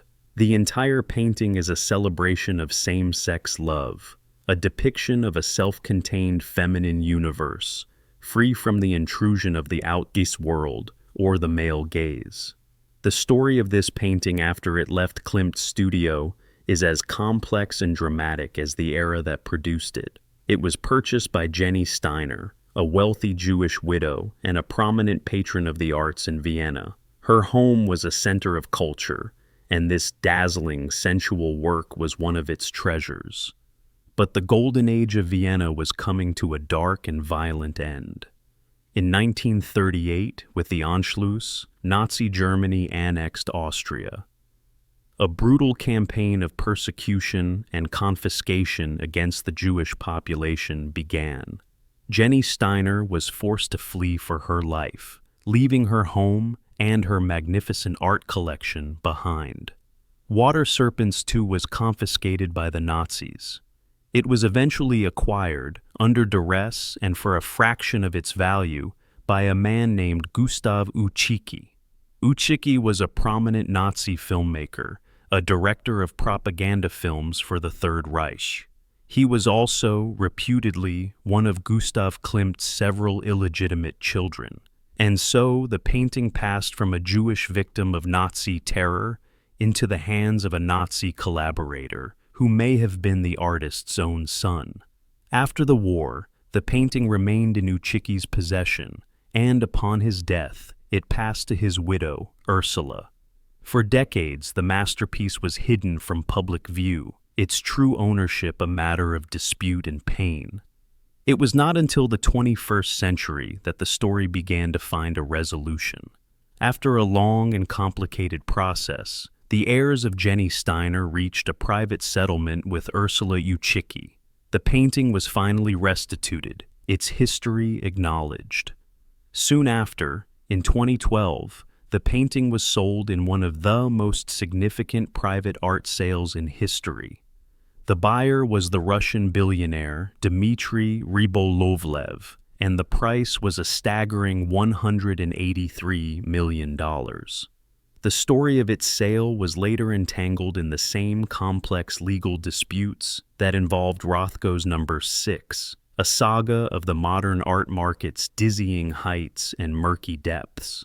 A painting that began as a dream of a secret feminine world became a global headline, a symbol of justice, and a financial asset of almost unimaginable value. But its true power lies beyond its price tag and its dark history. It is a masterpiece of the Vienna Secession, a perfect fusion of the sensual and the spiritual, the decorative and the profound. Klimt created a world where the human body dissolves into ornament, and ornament comes alive with human feeling. The golden waters of this painting are a sanctuary, a dream of a world where beauty is the only law, and love is as natural and fluid as the current of the sea. And as the image of this timeless vision settles in your mind, let us drift to another world, another story, in our journey through the stories behind famous paintings. Portraits of Martin Suhlmans and Jan Koppet. Imagine a moment of arrival. Two young people stand on the threshold of their new life, poised and expectant. They do not look at each other, but out towards us, towards the future they are about to claim. They are surrounded not by gold or grand architecture, but by a deep velvety darkness from which they emerge like stars. Their presence is a quiet but absolute statement of success, a declaration of their place in a new and powerful world, captured for all time by the hand of an artist as young and ambitious as they are. We are in Amsterdam, in the year 1634. The city is the undisputed center of the world's economy, a buzzing hive of trade, wealth, and opportunity. A new kind of aristocracy is rising, one not of bloodline, but of commerce.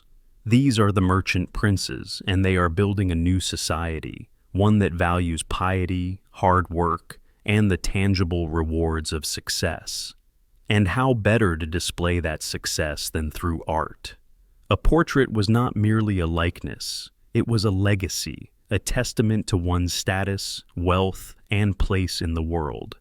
Into this dynamic city arrives a brilliant, confident 28-year-old artist from Leiden named Rembrandt van Rijn. He is the new sensation, and the city's elite are clamoring for his services.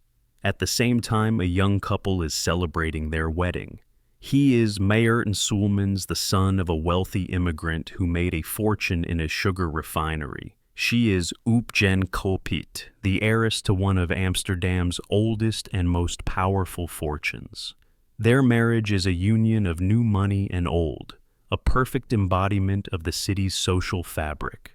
To commemorate this momentous occasion, they commission the most exciting young artist in town to paint their portraits. But they do not want a simple bust or a modest half-length portrait. They want something unprecedented. And what Rembrandt gives them is astonishing. He paints them full-length, life-sized, a format traditionally reserved exclusively for the highest royalty and nobility in Europe. For a pair of Dutch citizens, no matter how wealthy, to be depicted this way was an act of supreme confidence, a bold claim to a status equal to that of kings. It was a statement that in the Dutch Republic, wealth and civic standing were the new royalty. Let us stand before Martin first. He gazes out with an air of relaxed self-assurance. A soft light falls from the left, illuminating his face and casting the right side into a gentle shadow, giving him a sense of depth and life. But the true star of the show is his costume. He is dressed in the height of fashion, a walking testament to his immense wealth. His suit is made of the most expensive black satin imaginable, a fabric so difficult to paint that only a master could render its subtle sheen and deep absorbing shadows. And Rembrandt is a master. With breathtaking skill, he captures the way the light catches the folds, distinguishing the satin of the suit from the velvet of his cloak. His lace collar and cuffs are a symphony of delicate, intricate brushwork. And then there are the rosettes on his shoes. These are not mere decorations. They are enormous, flamboyant bursts of pleated silk, a fashion so extravagant it was on the verge of being outlawed by the city's Calvinist authorities. Martin holds a single glove in his left hand, while the other is casually placed on his hip. The glove is a traditional symbol of fidelity in a marriage portrait, a pledge of his commitment. Now, let us turn to his new wife, Oopjen Koppit. She stands as his perfect counterpart, a vision of demure elegance and quiet power. She too is a study in black, her magnificent dress shimmering with a different, richer texture than her husband's. Her lace is even more elaborate, a delicate web that frames her face and hands. She wears ropes of gleaming pearls at her neck and wrists, and a golden chain is draped across her bodice. These are not just jewelry, they are statements of her family's vast fortune.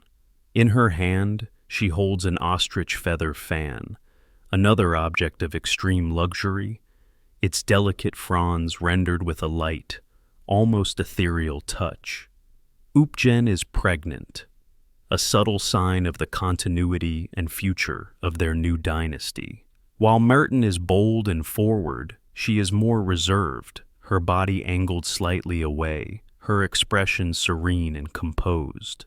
Together they are a perfect harmony of masculine confidence and feminine grace, two pillars of a new and powerful household. Rembrandt paints them as individuals, but also as two halves of a single entity, forever linked by marriage and by the shared space of these two canvases, which were intended to always hang together, with Martin on the left and Oopjen on the right. For almost 400 years, that wish was honored. The portraits never left the family's possession until 1807, when they were sold to the French branch of the famous Rothschild banking family. For the next century and a half, they remained in Paris, one of the greatest treasures of one of the world's greatest private art collections, almost entirely hidden from public view. They were rarely seen, rarely loaned, becoming the stuff of legend among art historians. Then, in 2014, the art world was electrified by the news that the Rothschilds were willing to sell the pair.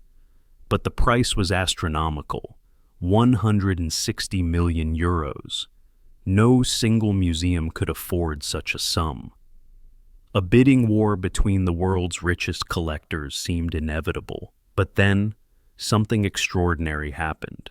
Two nations, France and the Netherlands, ancient rivals and modern allies, decided to join forces. In an unprecedented act of cultural collaboration, the Louvre Museum in Paris and the Rijksmuseum in Amsterdam agreed to purchase the paintings together. They now share ownership, and the portraits take turns living in each museum, ensuring they are never separated. After centuries in the quiet of a private home, Martin and Upien were finally returned to the public, their story now belonging to two nations. The homecoming in Amsterdam, in particular, was a moment of immense national pride. The young couple, who so perfectly embodied the spirit of the Dutch Golden Age, had come home. Their legacy is a testament to a unique moment in history. They represent the birth of a new kind of power, a new kind of society, and they are a dazzling display of the youthful genius of Rembrandt, an artist who could see the soul behind the satin and lace, and who could paint not just a likeness, but the very essence of an era. And as the image of this timeless vision settles in your mind, let us drift to another world, another story, in our journey through the stories behind famous paintings. Les Femmes d'Alger, version O. What happens when one giant of art speaks to another across a century? What does that conversation sound like? It is not a conversation of words, but of color, of line, of bodies twisted and reformed. It is a dialogue of passion and obsession, a torrent of memory and invention. Before you is not a single quiet room, but a grand stage where the past and present collide in a spectacular, vibrant explosion. This is a harem, but it is also a studio. It is a tribute, but it is also a battle. It is the final thunderous word in a conversation that an old master began with the ghosts of his rivals. To witness this conversation, we must travel to the south of France, to a villa called La Californie, overlooking the hills of Cannes. The year is 1955. The artist Pablo Picasso is now 73 years old, but he works with the ferocious, relentless energy of a man a fraction of his age. He is the most famous, most mythologized artist on the planet, a figure who has shattered and remade the very language of art, not once, but many times over.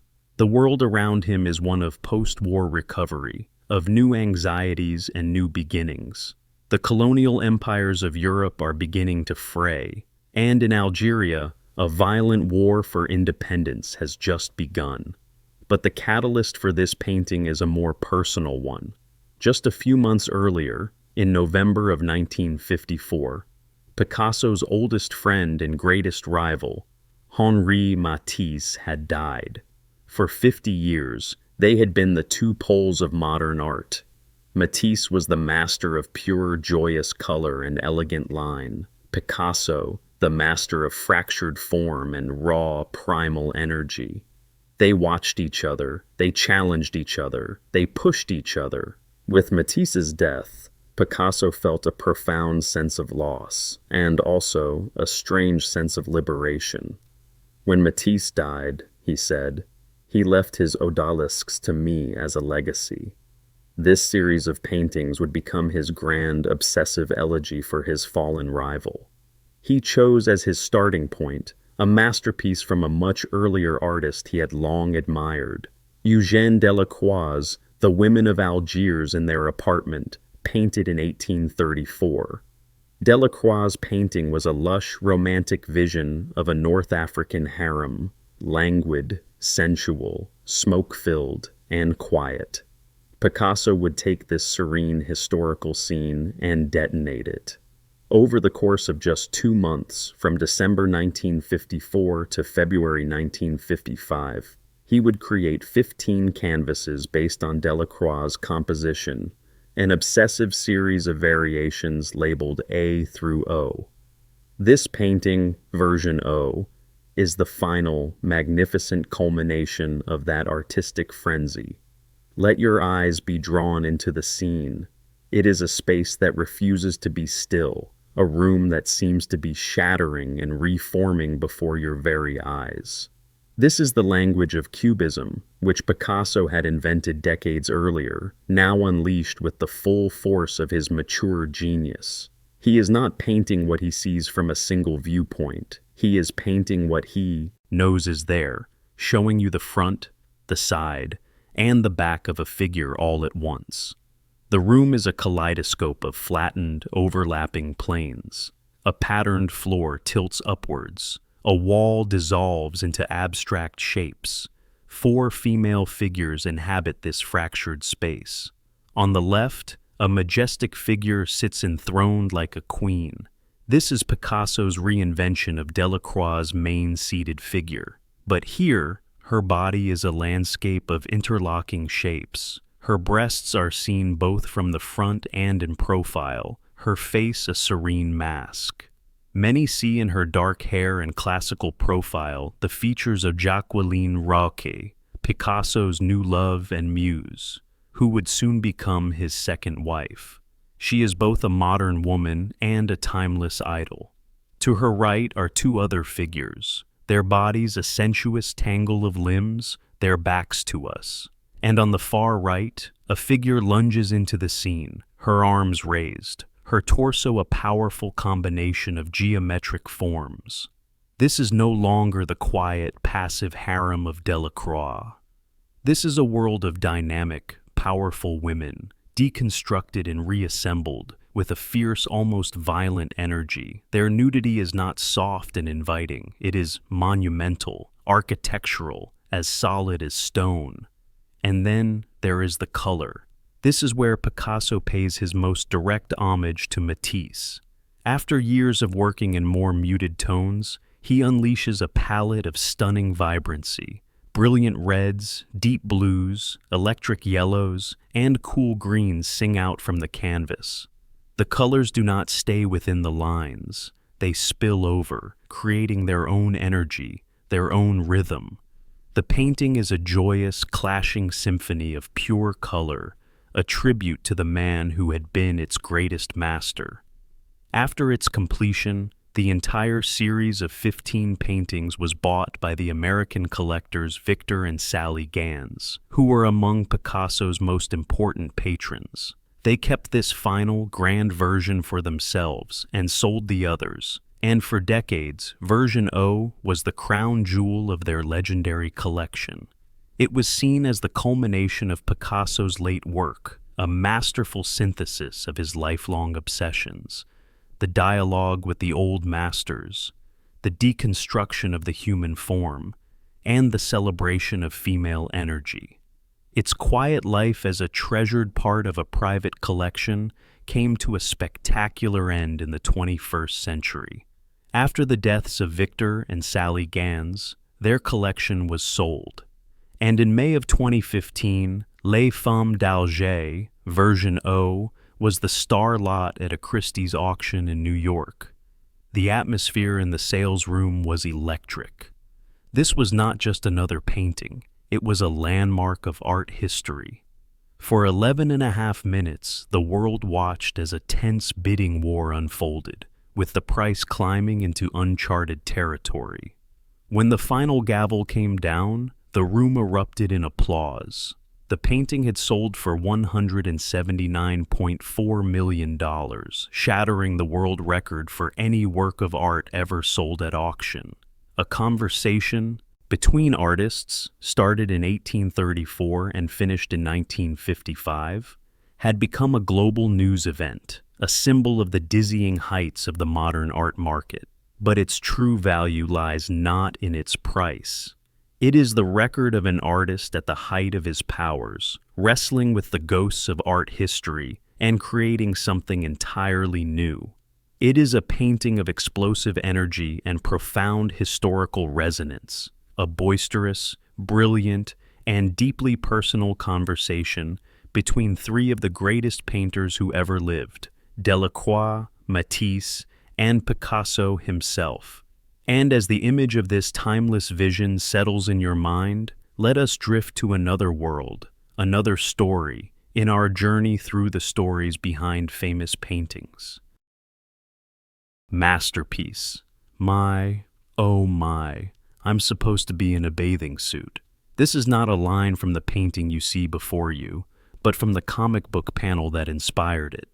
In the original, our blonde heroine is looking at a painting of a muscular man on a beach. But in the world we are about to enter, the artist has changed the script. He has placed himself inside the frame, inside the joke. and in doing so, he created a work of art that, with a wink and a smile, foretold its own destiny. This is a story captured in a single, explosive moment, a story of love, ambition, and the strange, funny business of art. The year is 1962. The place is America, a nation humming with the energy of post-war prosperity. It is a world of gleaming advertisements, bold headlines, whirring printing presses, and the bright, saturated colors of consumer culture. On the television, in magazines, and in the cheap disposable comic books found at every newsstand, a new visual language was being forged. It was a language that was loud, direct, and unapologetically commercial. And in a studio in New York, an artist named Roy Lichtenstein was listening very, very closely.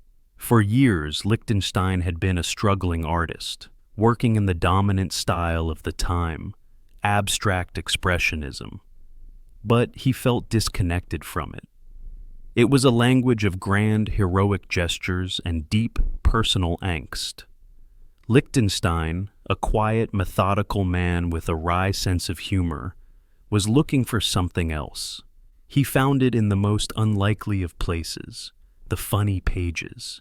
He was fascinated by the crude, powerful aesthetic of comic books and advertisements, the heavy black outlines, the flat primary colors, the dramatic, over-the-top emotions.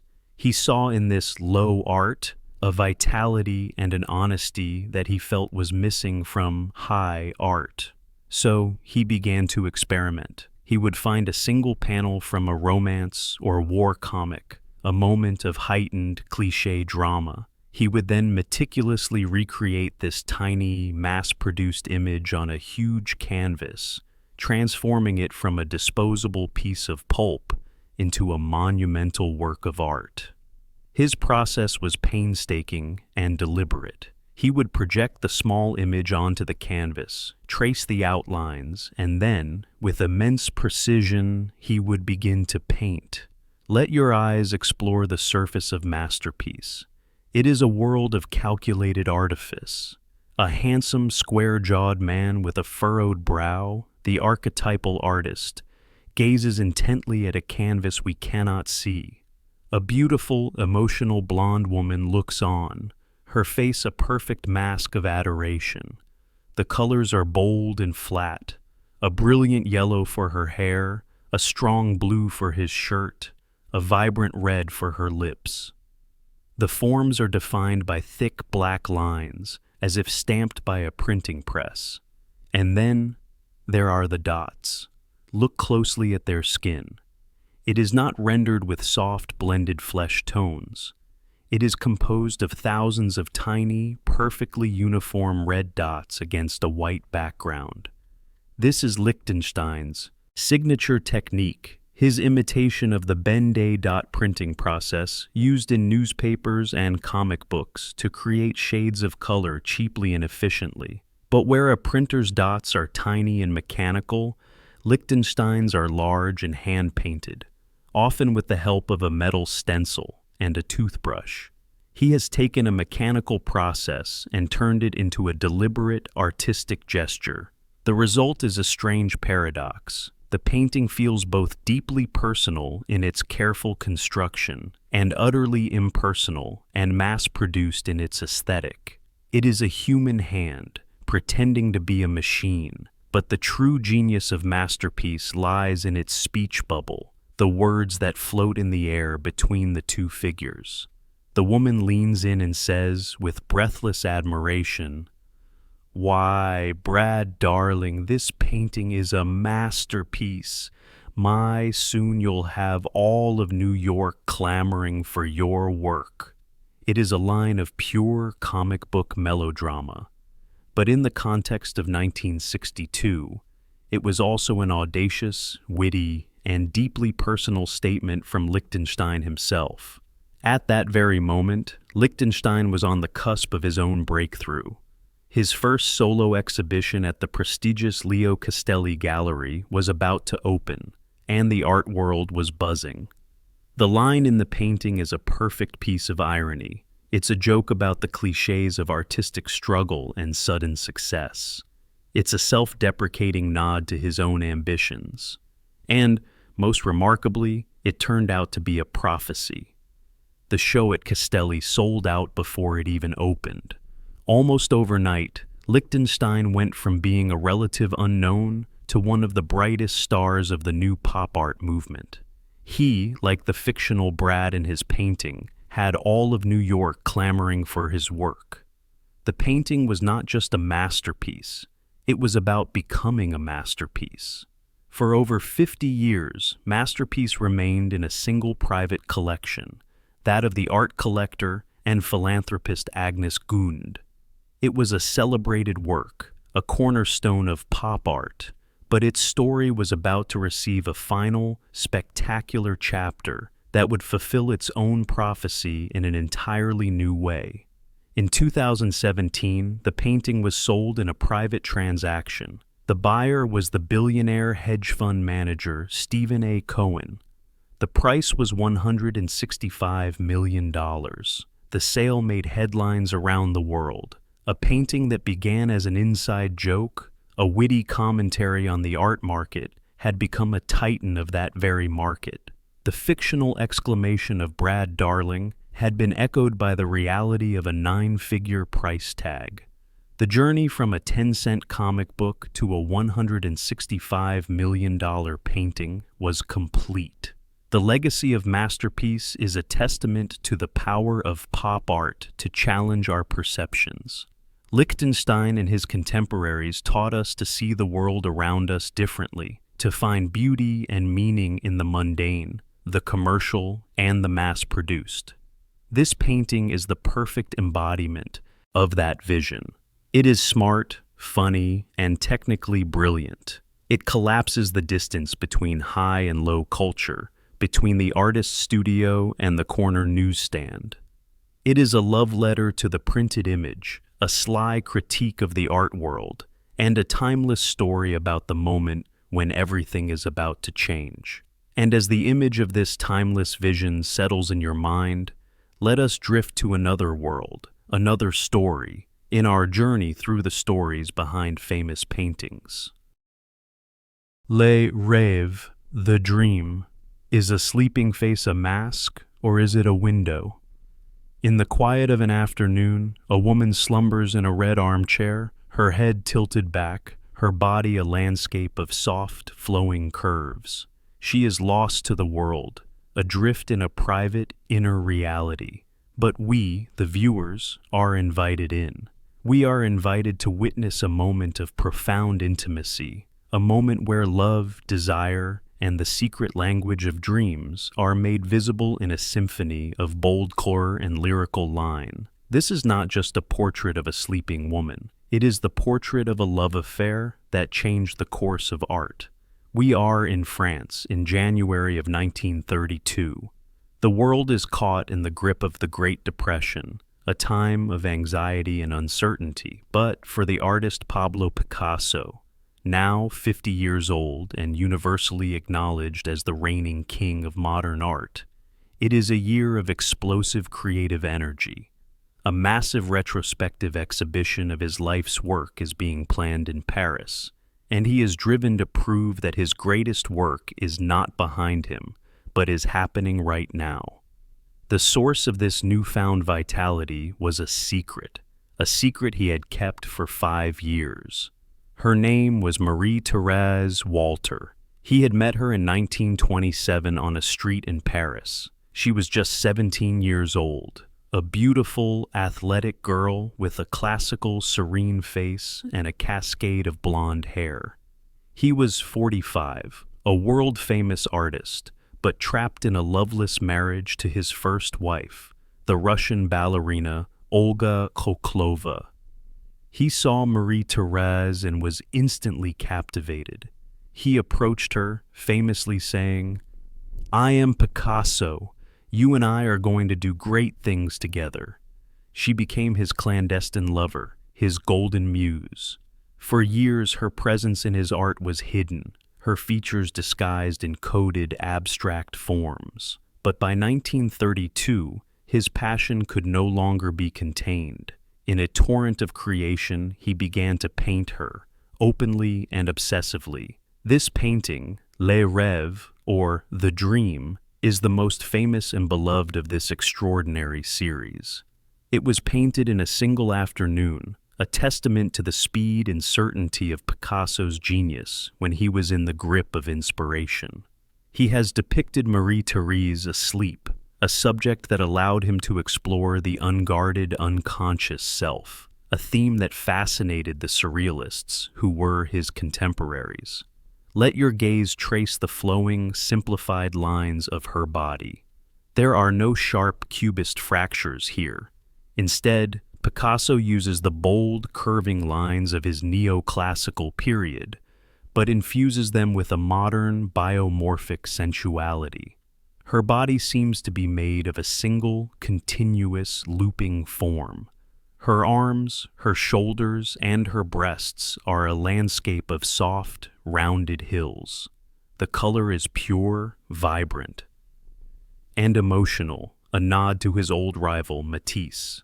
A brilliant, sun-drenched yellow for her hair, a soft, dreaming lilac for her flesh, set against a fiery, passionate red armchair and a patterned wallpaper of green and gold. But the true genius of the painting, its central mystery, lies in her face. It is a face of perfect, serene tranquility. Her head is thrown back, her neck a long, elegant curve. But look closer. Picasso has painted her face in two halves. The lower half is her own, tilted upwards in sleep. But the upper, downturned half, which includes her forehead and nose, is also a perfect representation of an erect phallus. It is a classic Picasso double image, a visual pun of breathtaking audacity. He has painted his own desire, his own virility, directly onto the face of his sleeping lover. The painting is at once a tender, loving portrait of an innocent dream and an explicit, powerful symbol of their passionate sexual love. Innocence and experience, the serene and the erotic, are fused into a single, indivisible image. For many years, the painting was a celebrated treasure in the private collection of the American philanthropists Victor and Sally Gans. It was seen as the quintessential image of Picasso's Golden Muse, a masterpiece from his Year of Wonders. In '97, it was sold at auction for a spectacular $48 million to the Austrian-born fund manager Wolfgang Flottel. But its most dramatic chapter was yet to come. In 2001, it was sold again, this time to the Las Vegas casino magnate Steve Wynn, a man known for his incredible art collection and his larger-than-life personality. The painting became the centerpiece of his collection. Then, in 2006, came the moment that would make this painting infamous. Wynn had just agreed to sell Le Rêve in a private deal to another billionaire collector, Stephen A. Cohen, for a staggering $139 million, which would have made it the most expensive work of art ever sold at the time. Just before the sale was to be finalized, Wynn was in his office showing the painting to a group of friends, including the writers Nora Ephron and Barbara Walters. As he was speaking, gesturing towards the canvas, he made a sudden, awkward movement. Wynn, who suffered from an eye disease that affects peripheral vision, accidentally thrust his right elbow backwards, straight through the center of the canvas. A sickening sound of tearing canvas filled the stunned silence of the room. A silver dollar-sized hole and a 6-inch tear now marred the left forearm of the sleeping Marie-Thérèse. Wynn, in his characteristic style, immediately broke the tension by saying, "Well, look what I've done. Thank God it was me." The $139 million deal was, of course, canceled. The story of the wounded masterpiece became a legend in the art world, but it was not the end. Wynn hired the finest art restorer, who undertook a painstaking year-long process to repair the damage. The restoration was so perfect that the tear is now said to be completely invisible to the naked eye. In a final, extraordinary twist, in 2013, the story came full circle. Stephen A. Cohen, the man who was supposed to buy the world painting 7 years earlier, finally acquired it. He paid Wynne $155 million for the repaired masterpiece, $16 million more than the original price. The journey of Le Rêve is a story as layered and dramatic as the painting itself. It is a love letter from an artist to his muse, a window into the subconscious, a masterpiece born in a single afternoon of passion. It is also a story about the fragility of art, the fallibility of its collectors, and its incredible resilience, a dream that was torn but never broken. And as the image of this timeless vision settles in your mind, let us drift to another world, another story, in our journey through the stories behind famous paintings. Portrait of Adele Bloch-Bauer II. Not every masterpiece shouts in gold. Some speak in the quieter, more complex language of color and pattern, revealing a soul not as an icon, but as a woman poised at the end of an era. Before you is a familiar face, a face we have seen encased in shimmering gold, a Byzantine empress in a modern city. But here, 5 years later, the gold has receded. The icon has stepped down from her altar. She is still a queen, but now she is the queen of a floating, vibrant world of color, her gaze meeting ours with a new, more direct, and perhaps more melancholy understanding. To meet this woman, we must return to Vienna, but it is a different Vienna than the one we have visited before. The year is 1912. The city, the glittering capital of the Austro-Hungarian Empire, is dancing on the edge of a volcano. The opulent, sensuous dreams of the fin de siècle are beginning to fade, replaced by a new, more anxious energy. The groundbreaking ideas of Freud are circulating. The revolutionary music of Schoenberg is challenging old harmonies, and the storm clouds of the Great War are gathering on the horizon. The Golden Age is losing its luster, and a nervous modern world is being born. The artist, Gustav Klimt, is also changing. He is at the height of his fame, the most celebrated painter in Vienna. But his legendary golden phase, which produced masterpieces like The Kiss and the first portrait of Adele Bloch-Bauer, is now behind him. He is traveling, absorbing new influences, particularly the work of the younger Fauvist painters in Paris, like Henri Matisse. He is becoming fascinated by the power of pure, expressive color, and a new, more vibrant palette is beginning to infuse his work. And the subject of this painting, Adele Bloch-Bauer, is also at a turning point. She remains one of the great figures of Viennese society, a brilliant intellectual woman who hosts a celebrated salon where the city's leading artists, writers, and thinkers gather. She is a patron, a muse, a symbol of the sophisticated, assimilated Jewish culture that was so central to the city's creative life. But she is also a woman of fragile health who has suffered personal tragedies, and a quiet, wistful quality has always seemed to shadow her public brilliance.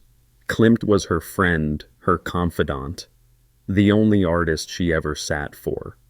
In this second portrait, he seems to capture not just her social grace, but her complex inner world. Allow your eyes to be drawn into the rich tapestry of the canvas. Adele stands before us, a tall, elegant figure. But unlike the first portrait, where she seems to dissolve into a golden mosaic background, here she is clearly distinct from her surroundings. She is a solid form in a world of pattern. Her long, narrow dress is a column of soft whites and blues, cinched at the waist by a vibrant sash. It is a modern, fashionable dress, a design from the Wiener Werkstätte, the progressive arts and crafts movement that Klimt helped to found. But it is the riot of color and pattern that surrounds her that truly defines the painting. She stands on a carpet of deep royal purple, a color of wealth and introspection. Behind her, the wall is a vibrant field of pattern, a garden of stylized flowers and shapes, rendered in brilliant greens, blues, and reds. Klimt is no longer using the intricate symbolic language of his golden works. This is the new language of pure decorative color.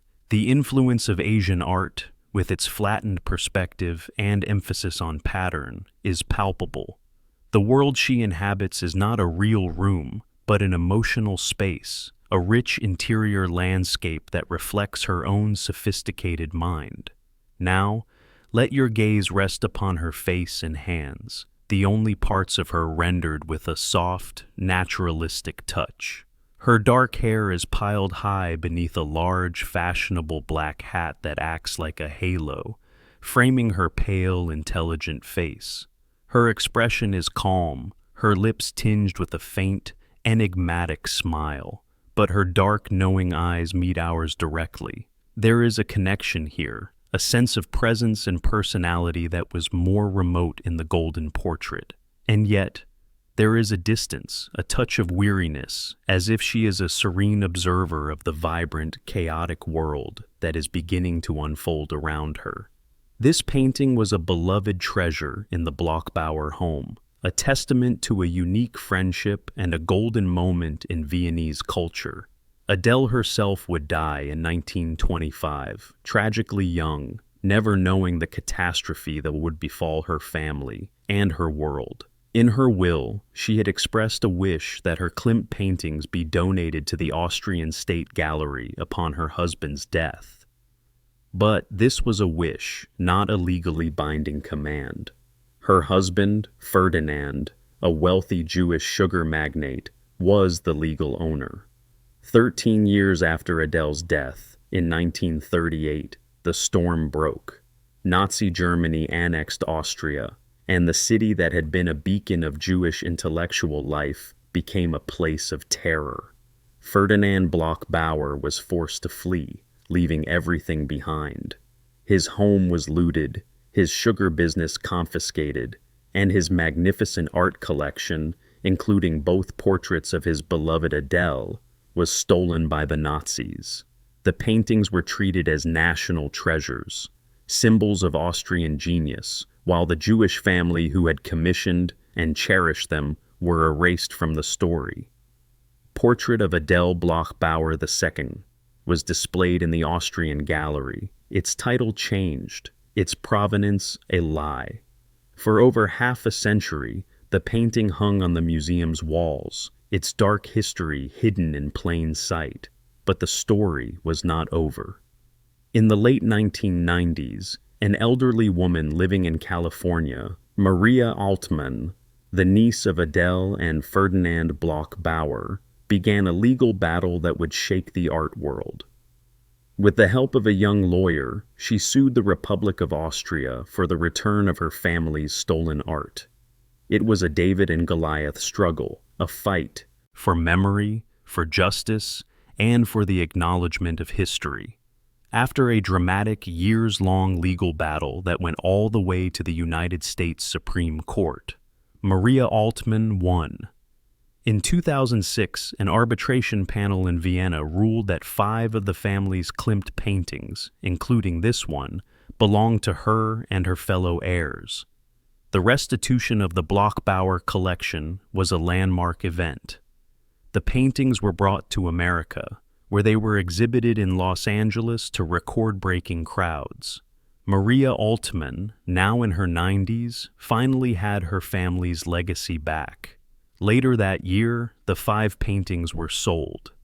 This portrait, Adele Bloch-Bauer II, was sold at Christie's auction house in New York. It fetched $87.9 million, becoming, at the time, one of the most expensive paintings ever sold. The story of its theft and triumphant return had transformed it from a masterpiece into a legend. For a time, it was owned by the television host and philanthropist Oprah Winfrey before being sold again in 2017 to a private Chinese collector. The legacy of this painting is now twofold. It is a masterpiece by Gustav Klimt from a pivotal moment in his career, a breathtaking work of color and emotion, but it is also a powerful symbol of justice, a testament to one woman's refusal to let her family's history be forgotten. It is the portrait of a brilliant woman, painted at the twilight of her world, a work of art that was lost to the darkness of history, and then, against all odds, was found again. And as the image of this timeless vision settles in your mind, let us drift to another world, another story, in our journey through the stories behind famous paintings. Woman 3. Out of a storm of paint, a face appears. Or does it? It is a face that seems to have been born from a struggle, a figure clawed into existence, her smile a ferocious slash, her eyes two dark, haunting voids. She is not beautiful in any conventional sense. She is something more primal, more powerful. She is an idol, a monster, a goddess, a joke. She is the ghost that has haunted artists for millennia, the female form, dragged into the chaotic, anxious heart of the 20th century. To meet this formidable creature, we must enter the paint-splattered, turpentine-scented world of Willem de Kooning's studio in downtown New York City. The year is 1953. The city is the new center of the art world, a place of raw energy and intellectual ferment. A group of artists known as the abstract expressionists are creating a new kind of art, one that is not a picture of the world, but a record of the artist's inner struggle, a direct transmission of feeling onto canvas. And de Kooning is one of their kings. For nearly 2 years, he had been locked in an epic, almost torturous battle with a single subject, woman. He would paint, scrape away, repaint, and destroy again and again. His friends, fellow abstract painters like Jackson Pollock, were bewildered. They had abandoned the figure entirely, believing it to be a relic of the past. Why was de Kooning, one of their leaders, wrestling with this ancient traditional subject? He himself seemed unsure. "It's a thing I'm doing, not what I'm trying to do," he once said. He was obsessed, caught in a dialogue with the entire history of art, from the Venus of Willendorf to the pin-up girls on calendars. This painting, Woman 3, is one of the 6 numbered canvases that survived this legendary struggle. She emerges from a background of churning, agitated brushstrokes. De Kooning was an action painter. The canvas was an arena, and every mark is a record of a physical gesture, a slash, a smear, a drip, a swipe. He used house painter's brushes, palette knives, and charcoal, building up and tearing down the surface. He never used an easel, instead tacking the canvas to the wall or laying it on the floor, working on it from all sides. Let your eyes explore the raw energy of the paint. There are passages of soft, fleshy pinks and creamy whites, the colors of traditional nudes, but they are attacked by jarring slashes of acidic yellow and deep, angry blacks. The figure is not contained by a clear outline. She seems to be in a constant state of dissolving into and re-emerging from the chaotic landscape of paint that surrounds her. She is both the figure and the ground, inseparable from her environment. And then there is her face. It is a mask of terrifying intensity. Her eyes are huge, black, and asymmetrical, staring out with a vacant, yet all-seeing gaze. And her smile? It is a wide, toothy grin that seems to have been carved onto the canvas. It is the smile of a Hollywood starlet, a billboard, advertisement, a devouring goddess. It is both terrifying and absurdly comic.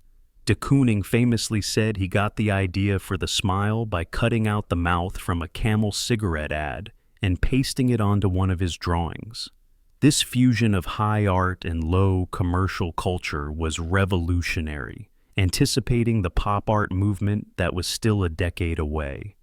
When de Kooning finally exhibited these paintings in 1953, the art world was shocked. Many critics and even his friends were appalled. They saw the works as a brutal, misogynistic attack on women. But for others, and for de Kooning himself, it was far more complicated. These were not paintings of women, but paintings about the very act of painting a woman in the modern age. They are filled with his love, his rage, his desire, and his deep anxiety about the subject. These women are not passive victims. They are powerful, formidable, almost monstrous beings, bursting with a raw, untamable life force. The journey of Woman 3 after its creation is one of the most remarkable in modern art. In 1954, it was acquired by the Tehran Museum of Contemporary Art in Iran. For over 2 decades, it was a jewel of the museum's collection, a symbol of Iran's engagement with Western modernism, personally championed by the Empress Farah Pahlavi. But in 1979, history intervened. The Iranian Revolution swept the country, and the pro-Western monarchy was replaced by a conservative Islamic republic. The new regime deemed much of the museum's Western art, especially a painting like Woman 3, with its aggressive, distorted nudity, to be decadent and offensive. The masterpiece was taken down from the museum walls and hidden away in its storage vaults. For nearly 15 years, it vanished from the world, its fate unknown. It became a ghost, a prisoner of a cultural revolution. Then, in '94, a quiet clandestine exchange took place. The government of Iran, wanting to acquire a precious 16th century Persian manuscript that was in the West, agreed to a secret trade. Woman 3, still officially deemed unshowable, was discreetly swapped for the ancient text. It was a remarkable moment, a modern masterpiece, born from the chaos of New York, traded for a treasure of classical Persian culture. The painting was free. It was acquired by the American art collector and producer David Geffen. Then, in 2006, in a private sale, Geffen sold the painting to the billionaire hedge fund manager Stephen A. Cohen. The price was $137.5 million. At the time, it was the second most expensive painting ever sold. A work that had been hidden in a basement for being too offensive had become one of the most valuable objects in the world. The legacy of Woman 3 is as complex and powerful as the painting itself. It remains a deeply controversial work, but also an undeniable landmark of 20th century art. It is a testament to an artist's brutal honesty, his willingness to confront his own obsessions and anxieties on the canvas. It is a painting that is not easy to look at, but it is impossible to forget. It is a raw, ferocious, and strangely beautiful hymn to the terrifying and eternal power of the female image. And as the image of this timeless vision settles in your mind, let us drift to another world, another story, in our journey through the stories behind famous paintings. The Arnolfini Portrait. Not every masterpiece shouts, some whisper. They pull you closer with a question, with a detail so small and so perfect it seems to hold a world within it. We are not looking at a grand historical battle or a mythical scene. We are standing in a quiet, sunlit room, silent witnesses to a private moment between two people. But every object in this room, from the single burning candle to the reflection in a tiny mirror, is charged with meaning. This is not just a room. It is a puzzle box, a sacred space, and every detail is a clue. To open this box, we must travel back in time, to the year 1434, and to the city of Bruges. In the 15th century, Bruges was the jewel of northern Europe, a bustling, cosmopolitan hub of commerce and finance, the Wall Street of its day. Merchants from all over the world flocked here, and a new powerful class of wealthy bankers and traders was building a world of incredible luxury and sophisticated taste. The air was thick with the scent of spices, the sound of different languages, and the ambition of new money. In this city lived an Italian merchant named Giovanni di Niccolao Arnolfini. He was an agent for the powerful Medici family of Florence, a dealer in fine silks and other luxury goods. He was a man of wealth, status, and refined taste. And here he stands, in the main receiving room of his elegant Bruges home, beside his wife. Her name is a mystery. Perhaps it was Costanza Trenta, his first wife who had died a year before this painting was made. Or perhaps it is a second, unknown wife. The mystery of her identity is the first of many that this painting holds. The artist who captures this quiet, solemn moment is the undisputed master of the age, Jan van Eyck. Van Eyck was more than a painter. He was a kind of magician. He was one of the pioneers of the new medium of oil painting, and he perfected it to a degree that had never been seen before. By applying thin, translucent glazes of oil paint, one on top of the other, he could achieve a depth of color, a subtlety of light, and a level of breathtaking realism that seemed to defy possibility. This painting is perhaps the greatest testament to his miraculous skill. Let us stand with these two figures in the quiet of their room. Giovanni stands on the left, a somber, serious figure. His face, with its long nose and heavy-lidded eyes, is not idealized. It is the face of a specific man, captured with unflinching honesty. He is dressed in a heavy, fur-lined robe called a houppelande, its dark, velvety texture rendered with such skill you can almost feel its weight. His other hand is raised in a solemn gesture. Is he taking an oath? Or perhaps greeting the guests we cannot see? On his head is a large, elaborate straw hat, a sign of his wealth. As straw was an expensive commodity, his wife stands opposite him, her hand resting gently in his.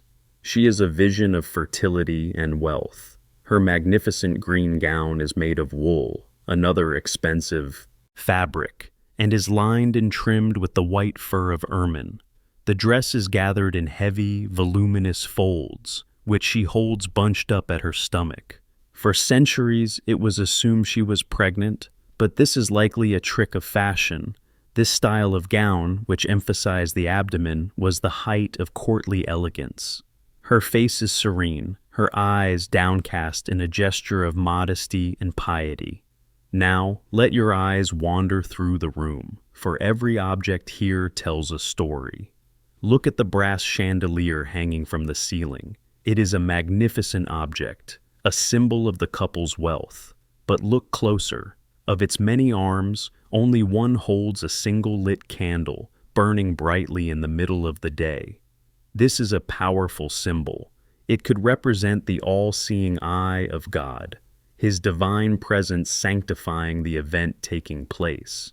Or perhaps it is a nuptial candle, a part of a traditional Flemish marriage ceremony. On the floor, their shoes have been cast aside. His wooden pattens, worn to protect shoes from the mud of the street, are in the foreground. Her red slippers are in the back, near the bed. The discarding of shoes signifies that they are standing on holy ground. The room, for this moment, has become a sacred space, like a church. And in the center between them stands a small dog, a Brussels griffon. The dog is a classic symbol of fidelity and loyalty, a sign of their faithfulness to one another. But it is also a symbol of wealth, as this breed was a prized and expensive pet. Look at the way Van Eyck has painted its fur, with thousands of tiny, individual brushstrokes, so real it seems you could reach out and touch it.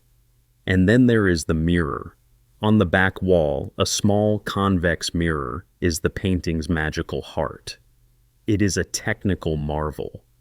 In its tiny curved surface, Van Eyck has painted the entire room in reverse. We see the backs of Giovanni and his wife, the window, the bed. But we also see something more. In the doorway, where we, the viewers, are standing, are two other figures. One is dressed in blue, the other in red. Is one of them the artist himself? This tiny mirror doesn't just reflect the room, it expands it, including the world outside the frame and us within it. Around the mirror's frame are 10 tiny medallions, each depicting a scene from the Passion of Christ. This further reinforces the religious solemnity of the occasion. And then, directly above the mirror, in the most prominent place in the room, are the artist's own words. Written in elegant, elaborate Latin script, it does not say, Jan van Eyck painted this. It says, Johannes de Eyck fuit hic, 1434. Jan van Eyck was here, 1434. This is not a signature. It is the declaration of a witness. It has led to the most famous theory about the painting, that it is not a portrait but a legal document, a kind of visual marriage certificate, with the artist himself acting as the official witness to the union. For centuries, the painting's journey was as dramatic as its contents. It was owned by Spanish royalty and hung in a palace in Madrid. It was looted by Napoleon's soldiers, taken by a British colonel, and eventually, in 1842, it was bought by the National Gallery in London, where it has remained ever since, captivating millions with its quiet, luminous mystery. Theories continue to swirl around it. Is it a marriage certificate, a betrothal portrait, or, as some recent scholars have suggested, a memorial portrait to a wife already lost? The truth may never be fully known, and perhaps that is its ultimate power. Van Eyck has created a world so real that we can almost step into it, yet so filled with secrets that we can never fully possess it. It is a quiet room that contains a universe of meaning, a fleeting moment of human connection that has been made eternal by the miraculous hand of a master. 3 studies of Lucian Freud. A man sits in a cage that is not a cage. He is not a prisoner, but he is trapped. Trapped by the gaze of another, trapped by the brutal, loving, and unflinching eye of a friend who sees not the surface of a man, but the raw, coiled energy of the animal within. We see him 3 times, a body twisting in a void, a soul laid bare on a stark yellow stage. This is not a portrait in the traditional sense. It is a dissection. It is an argument. It is the record of a friendship between 2 giants, a relationship so intense it could only be expressed by twisting a human body into a new and terrifying kind of beauty. To witness this psychological drama, we must travel to London in the year 1969. The city has emerged from the gray shadows of post-war austerity and is now the swinging, chaotic heart of a cultural revolution. But away from the psychedelic pop and fashion, in the smoke-filled pubs and gambling dens of Soho, a different kind of energy was fermenting. Here, a group of artists were creating a raw, visceral kind of figurative painting that stood in stark defiance to the cool, clean abstraction that dominated the art world. And at the center of this group were 2 men, 2 titans, who were the best of friends and the fiercest of rivals, Francis Bacon and Lucian Freud. Bacon, the older of the 2, was already a legendary figure, a gambler, a drinker, a charismatic and tormented soul. He painted like no one else. His canvases were arenas where the human figure was subjected to a kind of beautiful violence, twisted, smeared, and contorted to reveal the raw nerve of existence. Freud, the grandson of the famous psychoanalyst Sigmund Freud, was his counterpart. He was an artist of intense, obsessive scrutiny, who painted the human body with a stark, almost clinical realism, searching for the psychological truth in every pore and every sagging piece of flesh. For 25 years, they were inseparable. They met almost daily, drinking, arguing, and looking at art together. "Who else could I talk to?" Bacon once said. They were each other's greatest admirer and harshest critic. This triptych was painted at the absolute peak of their friendship. But Bacon did not work from life. He found the presence of a sitter to be a distraction. Instead, he worked from photographs, which he would pin to his studio wall, strew across the paint-caked floor, and use as a kind of springboard for his imagination. For this work, he used a series of black and white photographs of Freud, taken by their mutual friend John Deacon. Bacon admired Freud's restless, coiled energy, the way he never seemed to be still. "He's like a coiled spring," Bacon said, and it is this spring-like animalistic energy that he seeks to capture. Let us look at the three panels, which are meant to be read together, like three successive frames from a film. The format itself, the triptych, traditionally used for religious altarpieces, is here used to create a secular psychological drama.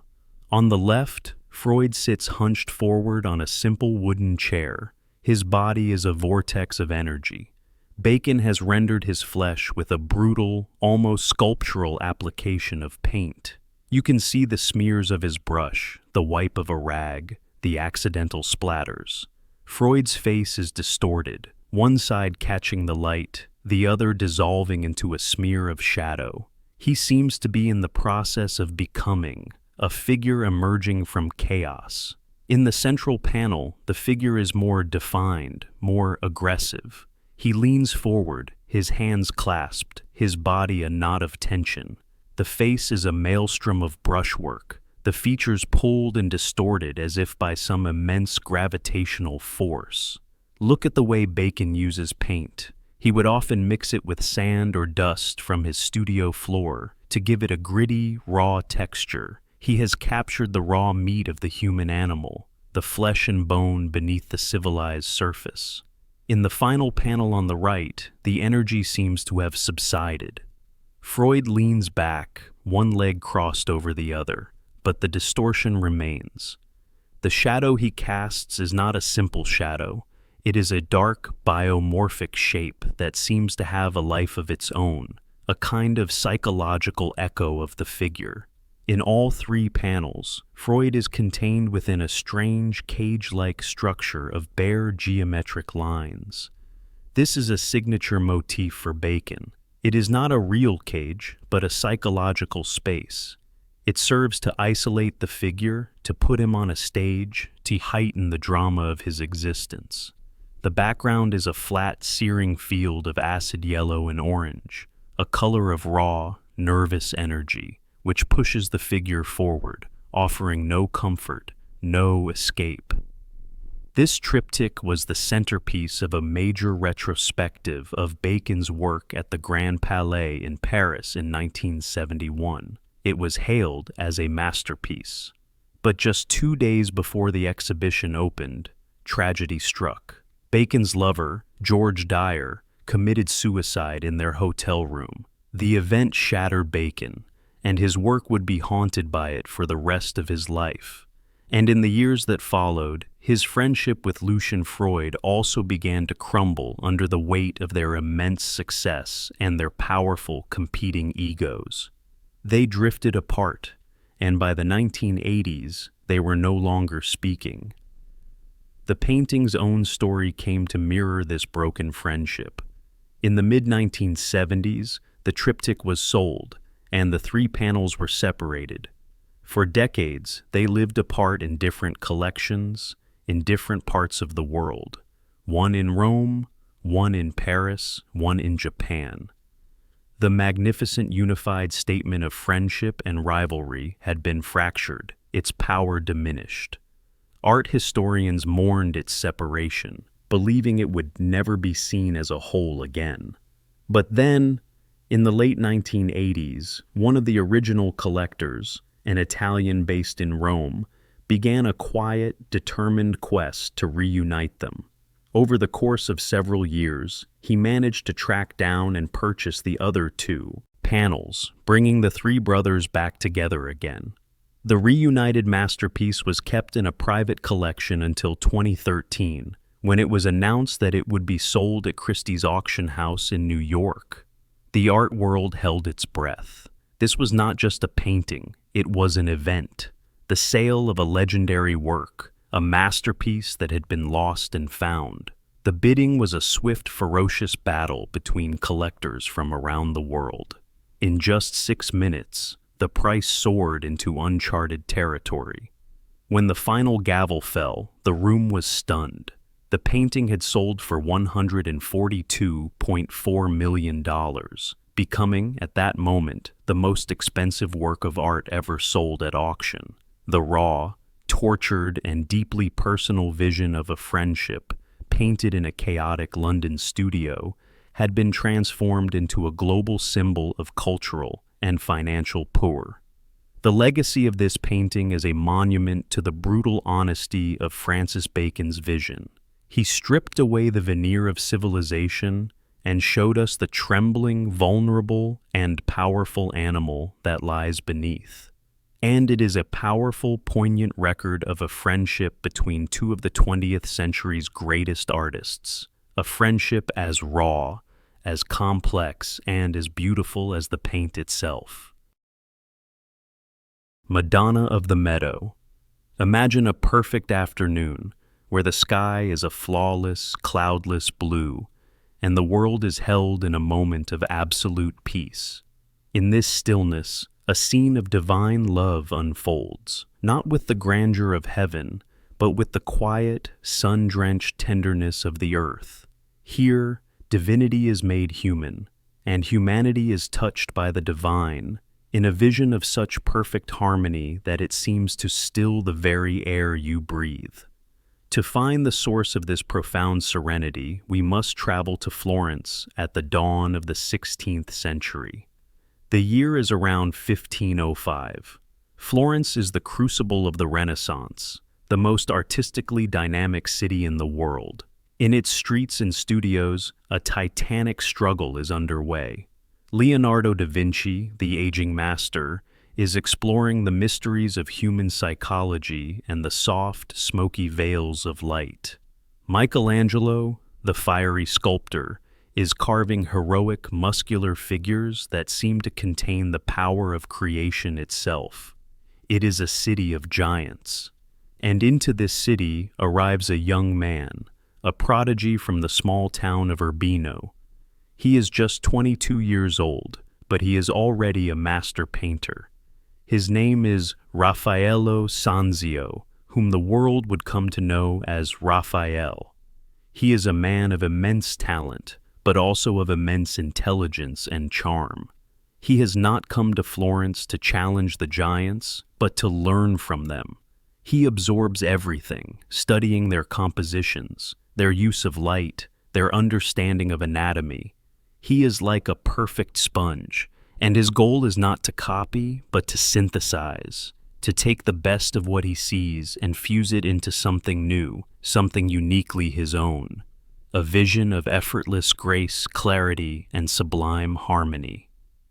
This painting is one of the first and most beautiful fruits of his time in Florence.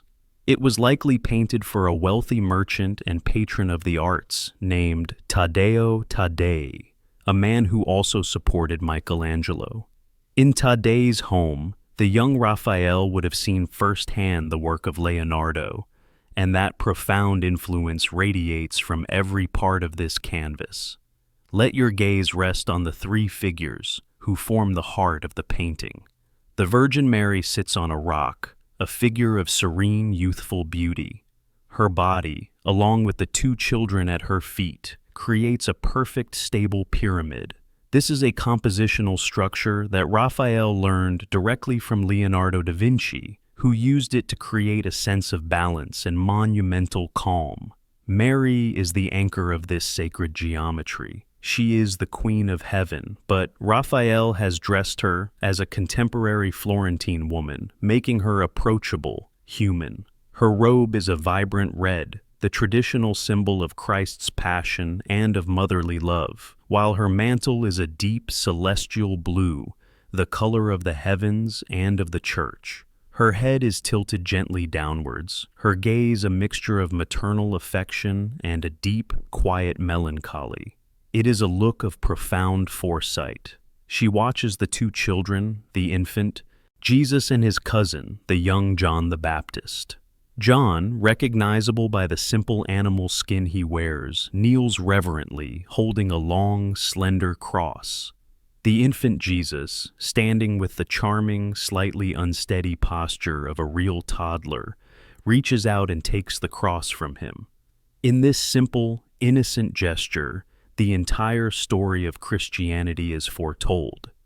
This is not just a moment of children playing in a field. It is the moment Christ accepts his destiny, the moment he accepts the future sacrifice that the cross represents. And Mary's gentle guiding hand upon his back is not just a mother steadying her child. It is a gesture of loving, sorrowful acceptance of that destiny. The profound theological drama is played out with a tenderness and naturalism that is breathtaking. Raphael has cloaked a moment of immense symbolic weight in the guise of a fleeting, everyday scene. The figures are set in a landscape of idyllic beauty. It is a gentle, rolling meadow dotted with wildflowers that recedes into a hazy, blue distance with a lake and a distant town. This soft, atmospheric perspective, where distant objects appear fainter and bluer, is another technique Raphael perfected from his study of Leonardo. It creates a believable sense of deep, infinite space. But this is not just any landscape. It is a kind of paradise on earth, a new Garden of Eden. Every detail is imbued with meaning. In the foreground, among the soft grasses, you can see poppies. In Christian symbolism, the poppy, with its red color and sleep-inducing properties, is a symbol of the passion of Christ, of sleep, and of resurrection. After Raphael's untimely death at the age of just 37, his fame only grew. He became the standard of perfection, the model for academic painters for centuries to come. This painting, the Madonna of the Meadow, remained in the Todi family palace in Florence for over a century.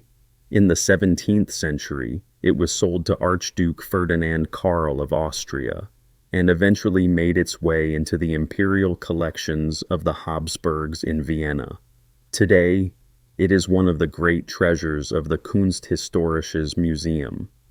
But its journey has not been without peril. The painting was created on a panel of poplar wood, and over the centuries, the wood began to age and warp. 17 separate pieces of wood made up the panel, and the seams between them began to split. By the 20th century, a large disfiguring crack ran right through the Virgin's face. The masterpiece was in danger. It underwent several restorations, including a dramatic attempt to transfer the paint layer from the original wood to a new canvas, and then back again onto a new support. This was a process fraught with risk. More recently, a painstaking, multi-year conservation effort used the most advanced scientific techniques to stabilize the painting and to gently remove centuries of yellowed varnish and clumsy overpainting. This restoration revealed the true luminous brilliance of Raphael's original colors, allowing us to see the painting as he intended, in all its pristine, harmonious glory. This work is more than just a beautiful painting. It is the announcement of a new ideal in art. It is the embodiment of what the Italian Renaissance called grazia, a quality of effortless grace, of beauty that seems natural and divinely inspired. In the hands of Leonardo, art was a science, a deep and mysterious inquiry. In the hands of Michelangelo, it was a heroic, superhuman struggle. But in the hands of Raphael, it became a vision of perfect, serene, and accessible beauty. He created a world not as it is, but as we wish it could be, a world of harmony, of grace, and of a gentle divine love that seems to shelter all of humanity.